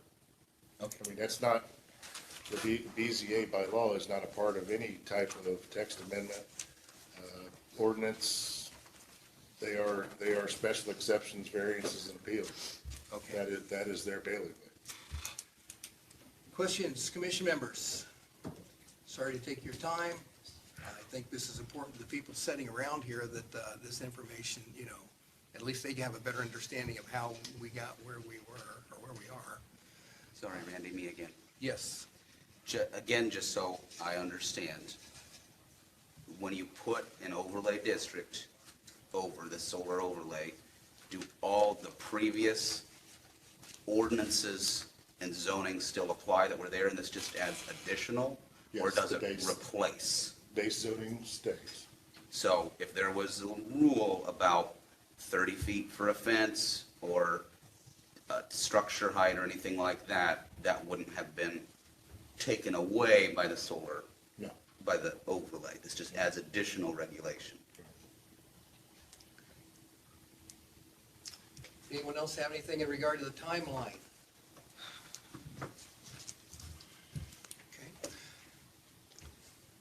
Trina, would I put you on the spot if I ask you a couple questions? I can try to answer. I'm sorry? I can try to answer, yeah. Okay. If this commission made a motion and took a vote for Gen X to file their leases, would that encourage you to do that? Our lease memos are recorded with the county. Okay. They are currently. All It's our leased land practice. is recorded with the. Yes, it's our Okay, practice. Okay. Thank you for doing that. Secondly, I've been made aware that, and this is, I don't know how appropriate this is going to be, but I'm going to do it anyway because I'm a straight-up guy. There's been some mentioning of wanting to make deals with landowners out in the Van Buren area by Gen X. What do you mean by make deals? Oh, maybe quiet them down a little bit, maybe extend the setback a little further in order to give them some comfort over what the ordinance says. We do work with neighbors to try to accommodate. Each situation's unique. Each neighbor is unique. So yes, we do enjoy having conversations with the neighbors, understanding their sensitivities and seeing, how we can accommodate on an individual basis, on a community basis, countywide. Okay. Yeah. So what provisions does your solar company do in the event that it would appear that somebody's life is going to change drastically with the solar development around them? Would you initiate the consideration of a change, or would you expect them to do that? We do tremendous neighbor outreach at various stages of the project. Okay. Thank you. I would expect us to be there too, though. I'm sorry? Like we've talked about, during the development stage, if we see someone getting surrounded on 3 sides, that falls on us too. So the ordinance gives us the ability to make some changes in the event that there is somebody on It gives 3 us the sides? opportunity to bring it about, and if changes need to be made, the commissioners, through economic development, can make those changes if needed. Okay. But again, if someone's gonna get surrounded, that falls on us. On who? It falls on me or anyone else looking at the development. Okay. Like I told you, we're gonna have a big old map sitting on my wall, and you and me's gonna Okay. over it with a magnifying glass. Do we agree that the development plan is the sole responsibility of the Area Planning Commission? That's something that needs to be changed in the ordinance? It's given. If you look at the planned unit development, it allows the legislative body to give secondary approval to the Area Planning Commission. It is in the 1500s. 36-7-4, 1500s is your PUD development, in which the legislative body can give secondary approval to the Area Planning Commission, and that's the way it's set up. How do you read that, David? I'd have to look at it again. Because everything I've read says, sole responsibility development plan, area plan. Again, in a plan, in the plan unit development, it gives that authority to the legislative body, but does allow them to have secondary approval, which is what has been given.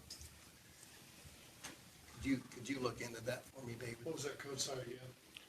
It's just the 1500 series of local government. 36-7-4-1500. Just give it to me and I will. Okay. All right, you guys had enough of this. Let's do some public input. Please state your name, sign the. Good evening. My name is Dallas Street. I live outside of Van Buren. Mr. President, Commissioner Stewart, Mr. Blickfield, members of the APC.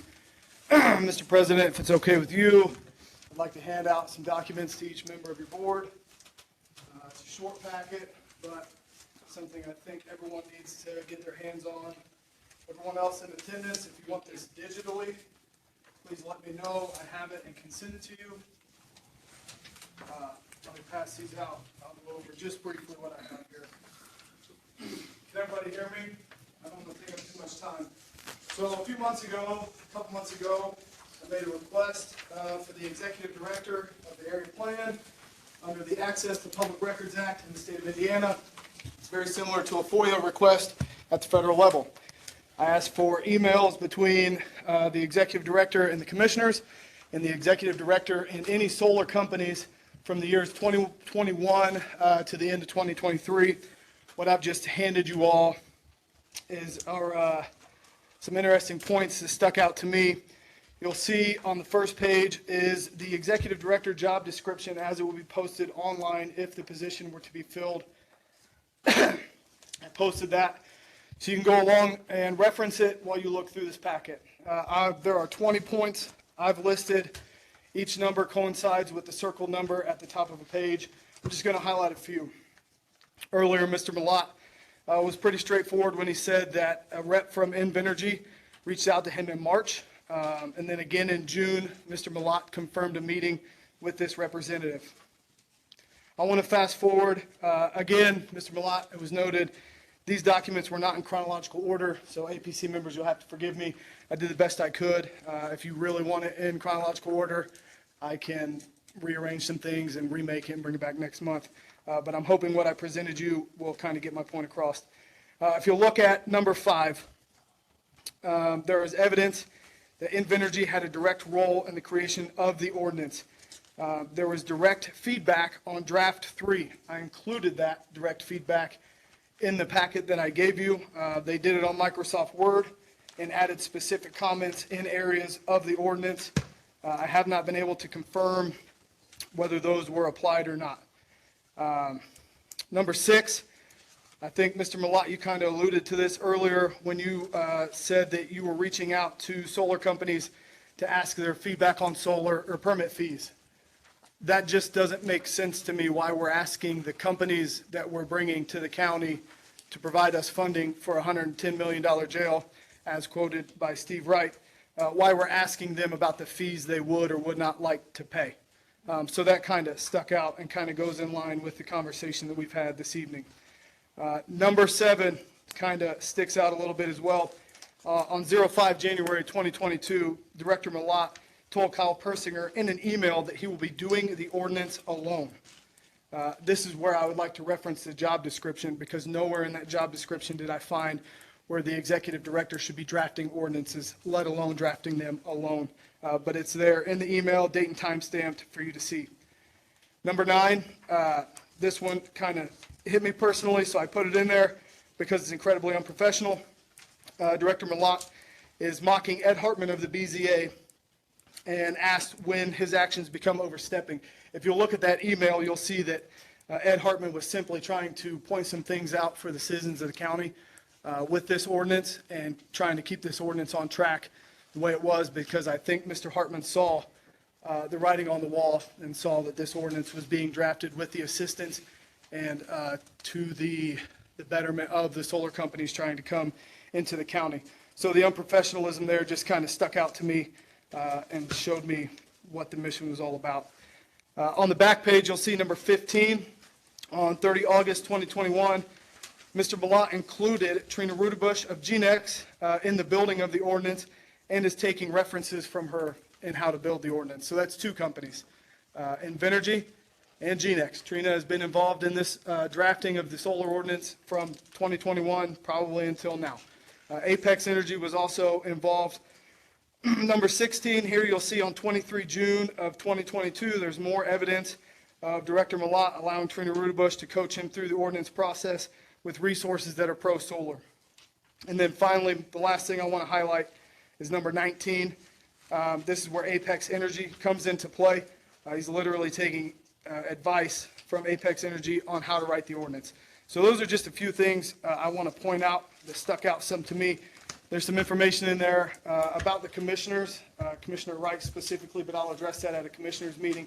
That just kind of adds further evidence into what we've all been trying to say for the last couple of months.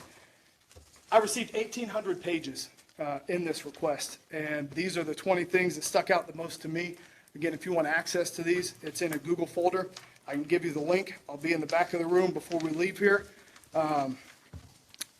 I've walked away from this document request with the full understanding that this ordinance was drafted mainly by the executive director and with heavy, heavy influence from solar companies that are interested in coming to Grant County and making projects, and with very little influence from the people that it will directly affect.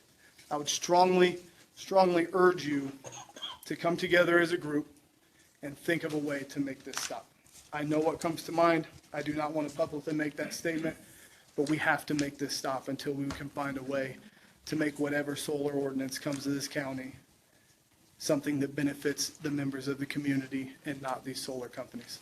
Thank you for your time.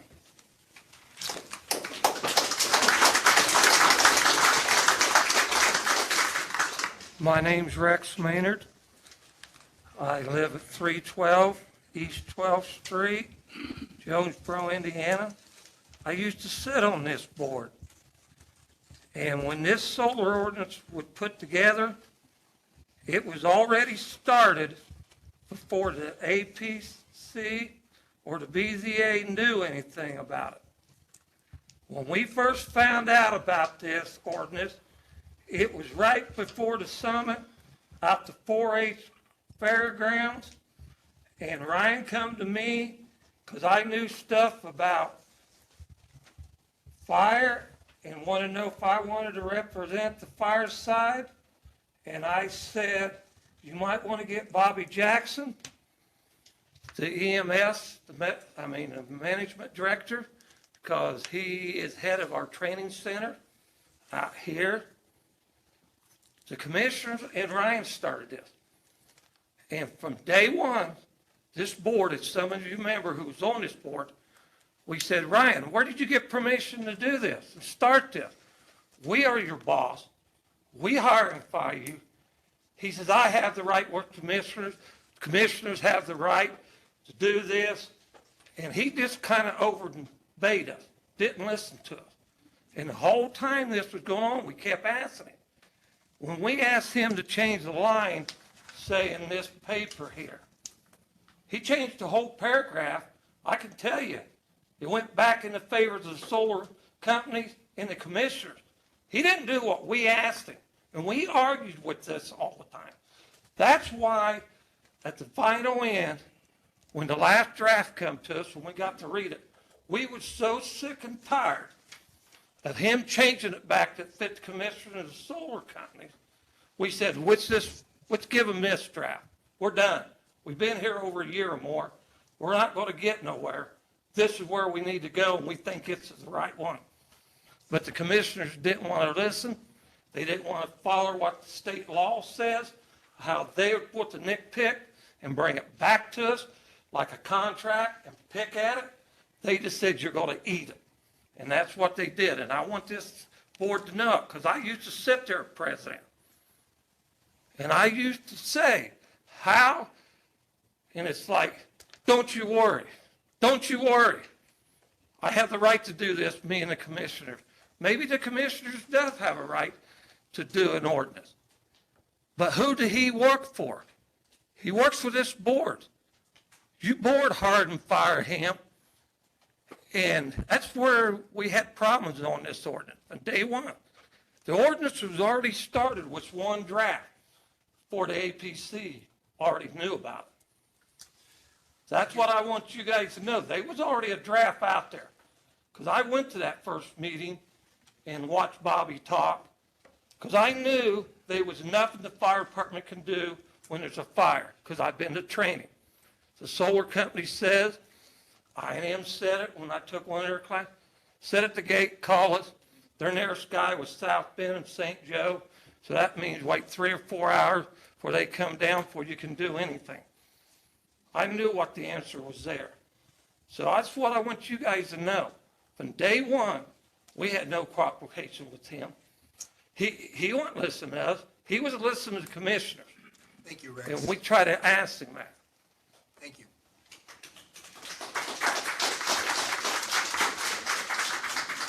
Anyone else? Jackie Sheets, 7 Grant County. I just wanted to let you guys know something to think about when you go back to your town boards, that if you allow the solar companies to come in too close to your towns, you will not be able to grow. There will be no expansion for your towns. So consider maybe putting something in writing somewhere to maybe that they can't come within 3 miles of your towns. Because if you don't, you cannot grow, because once they're there, they're there. Something to think about. Anyone else? Is it open?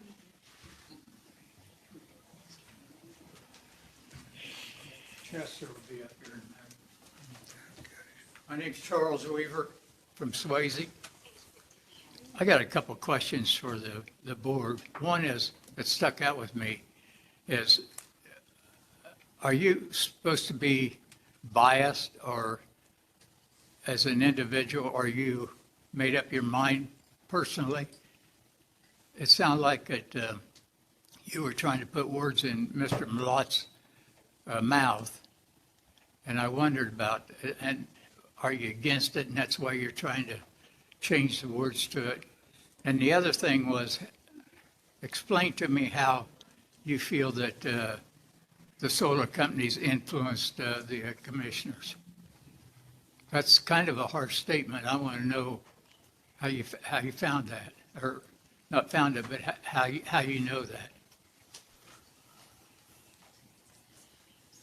Can I answer his first question? Sure.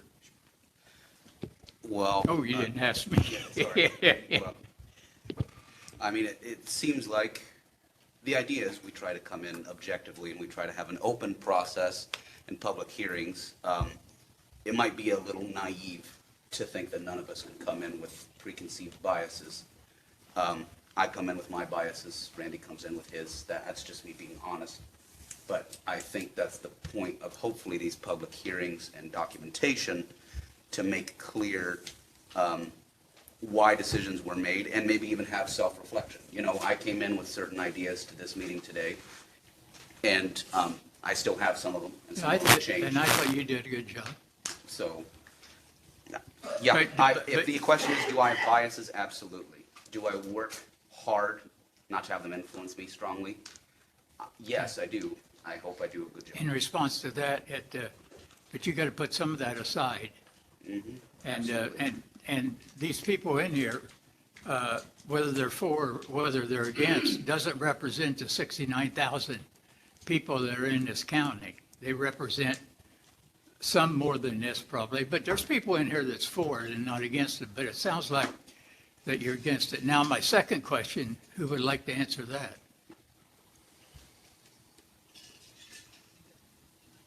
You think the commissioners were bribed? Yes or no? I have no idea. Well, To be honest. I heard that somebody say that he knows that they were influenced by the solar companies. It's in the evidence, sir. Where'd you get your evidence? Through an official records request from executive director. Well, Mr. Malata, were they influenced? And in what way? So I would say, if you allow me to answer. Absolutely. All developers that come into Grant County I speak to, whether they be Solar, whether they be Taylor, whether they be Indiana Wesleyan, whether they be Jenner John, I have not, my policy is, well, I try to be nice to everyone who comes in, willing to talk, and I think it is a good policy. Randy and I had a great conversation with Jen, that was informational and let us know information. Apex. Or Apex. I want to get that information, I want to know what's out there and what's happening. But they weren't they didn't influence you in a way that was out of line, did they? They would give me information that was one thing out You of could 50. use. I actually think it relates to my first answer, to be fair to those who think that there was undue influence by the solar companies, because people walk into meetings with bias. If you've had a discussion behind closed doors, where facts and figures are presented by one side and not another, before a public meeting like this, the understanding is those people probably come in with a bias towards one point or another. Now, again, you do have to take in human nature and the ability to be objective, which I think is impossible for any of us.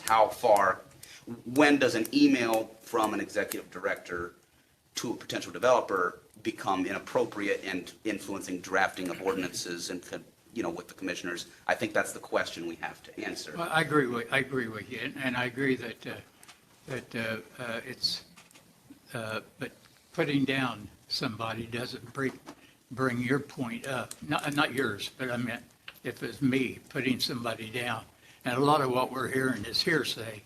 And I think It is hearsay provided by the executive director who's. No, I'm not talking about that. I'm talking about the public. Has weight.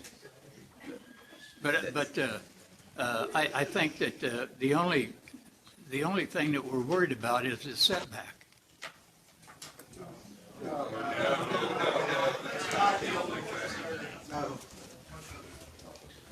Well, I'm a farmer. I'm sorry, but I'm a farmer, and that's another crop to me. And it's a cheaper crop to make more money. So, Thank you, Charlie. Yes. Okay, we've got 4 minutes. One more, please. My goal is to end this at 9. 4 minutes, Ed. Go ahead. I'm going to time you, Ed. 4 minutes. All right. APA guidelines. Area Plan Commission is to be in charge of ordinance creation. That wasn't what happened here. Not until November, when 4 drafts were already completed and had been rolled out to the solar companies, and they had made their request, to have the fees cut in half, have the BZA pushed out of the process. And one thing you'll also note, maybe you didn't pick up on it, Area Plan Commission is to have sole authority to approve a development plan, which is what the solar companies would be bringing. That's not what's in Draft 4. Draft 4 says the APC will have a hearing and forward their recommendations to the commissioners, who will decide the development plan. That doesn't fit state code, but it's in our ordinance, Draft 4. It wasn't in Draft 7. And also in Draft 7, there's some other things that the community was concerned about. No slave labor in the creation of solar panels. The developer was to certify that's true. There's other things besides that. There were many good things in Draft 7 that did not make it to Draft 4. Municipal setback to protect cities and towns. Yes, it was maybe a little weak at only a mile, but it was at least there. It could be adjusted up. It's not in Draft 4. Your towns are, if you get solar right up against it, too bad. Up in Van Buren, they're talking about a good development going in there. Weaver Popcorn coming back in, investing possibly $31 million. However, the solar company seems to get pretty close to Van Buren. That might kind of make expansion more difficult in the future, too. Weaver Popcorn was also looking into going into snacks. How much? I got a minute? Okay. If you read Draft 7, there are many things in there that protect the public. The public got involved in November after the Solar Summit with the APC, which is supposed to come first according to APA guidelines. Reach out, Area Plan Commission, to the public and find out if there is even tolerance for this ordinance. And if there is not, don't go forward with it. But instead, it was backroom deals. And it was influenced by the solar companies that helped create this ordinance. Invenergy even sent in an ordinance. Here's how you do it. It was one of a few. Now, everybody thinks that's the way things should be. No, I don't think so. Thank you, Ed. Randy, I have 30 seconds. Make it quick, Andy. 9 o'clock was my goal. Yeah, well, and then I really wanted to, because Charles has been up here a couple of times. I'm Andy Ellis from Fairmount. And he's brought up, and other people have brought up, that there are a lot of people live in Grant County, 69,000 or whatever that number is. They have a right to be here. Right. Where are they? Yeah, good question. And when we were at the fairgrounds back in November, 2021, my head's spinning because this has been going on for a long time. And why we keep saying the same thing over and over again is because we weren't heard back then by the commissioners. We were heard by the APC. The APC took our recommendations, tried to make it legally binding, and they came up draft 7. So anyway, people that have the opinion that they're pro-solar, they have every right to show up here. They just have not. The group, Grant County, the community, wants limits and protections on this ordinance. You know, most of us would prefer it didn't come, but that's not how we approached it. We approached it to try to make sure there were protections for those people that were affected by it.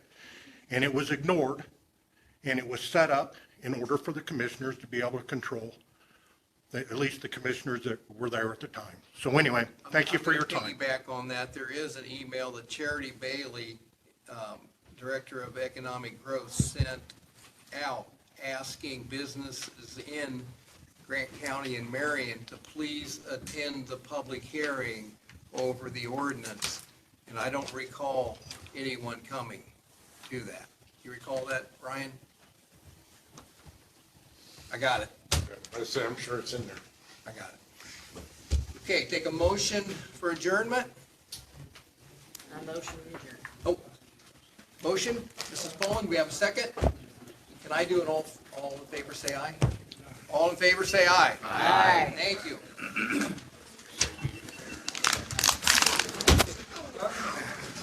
Starving.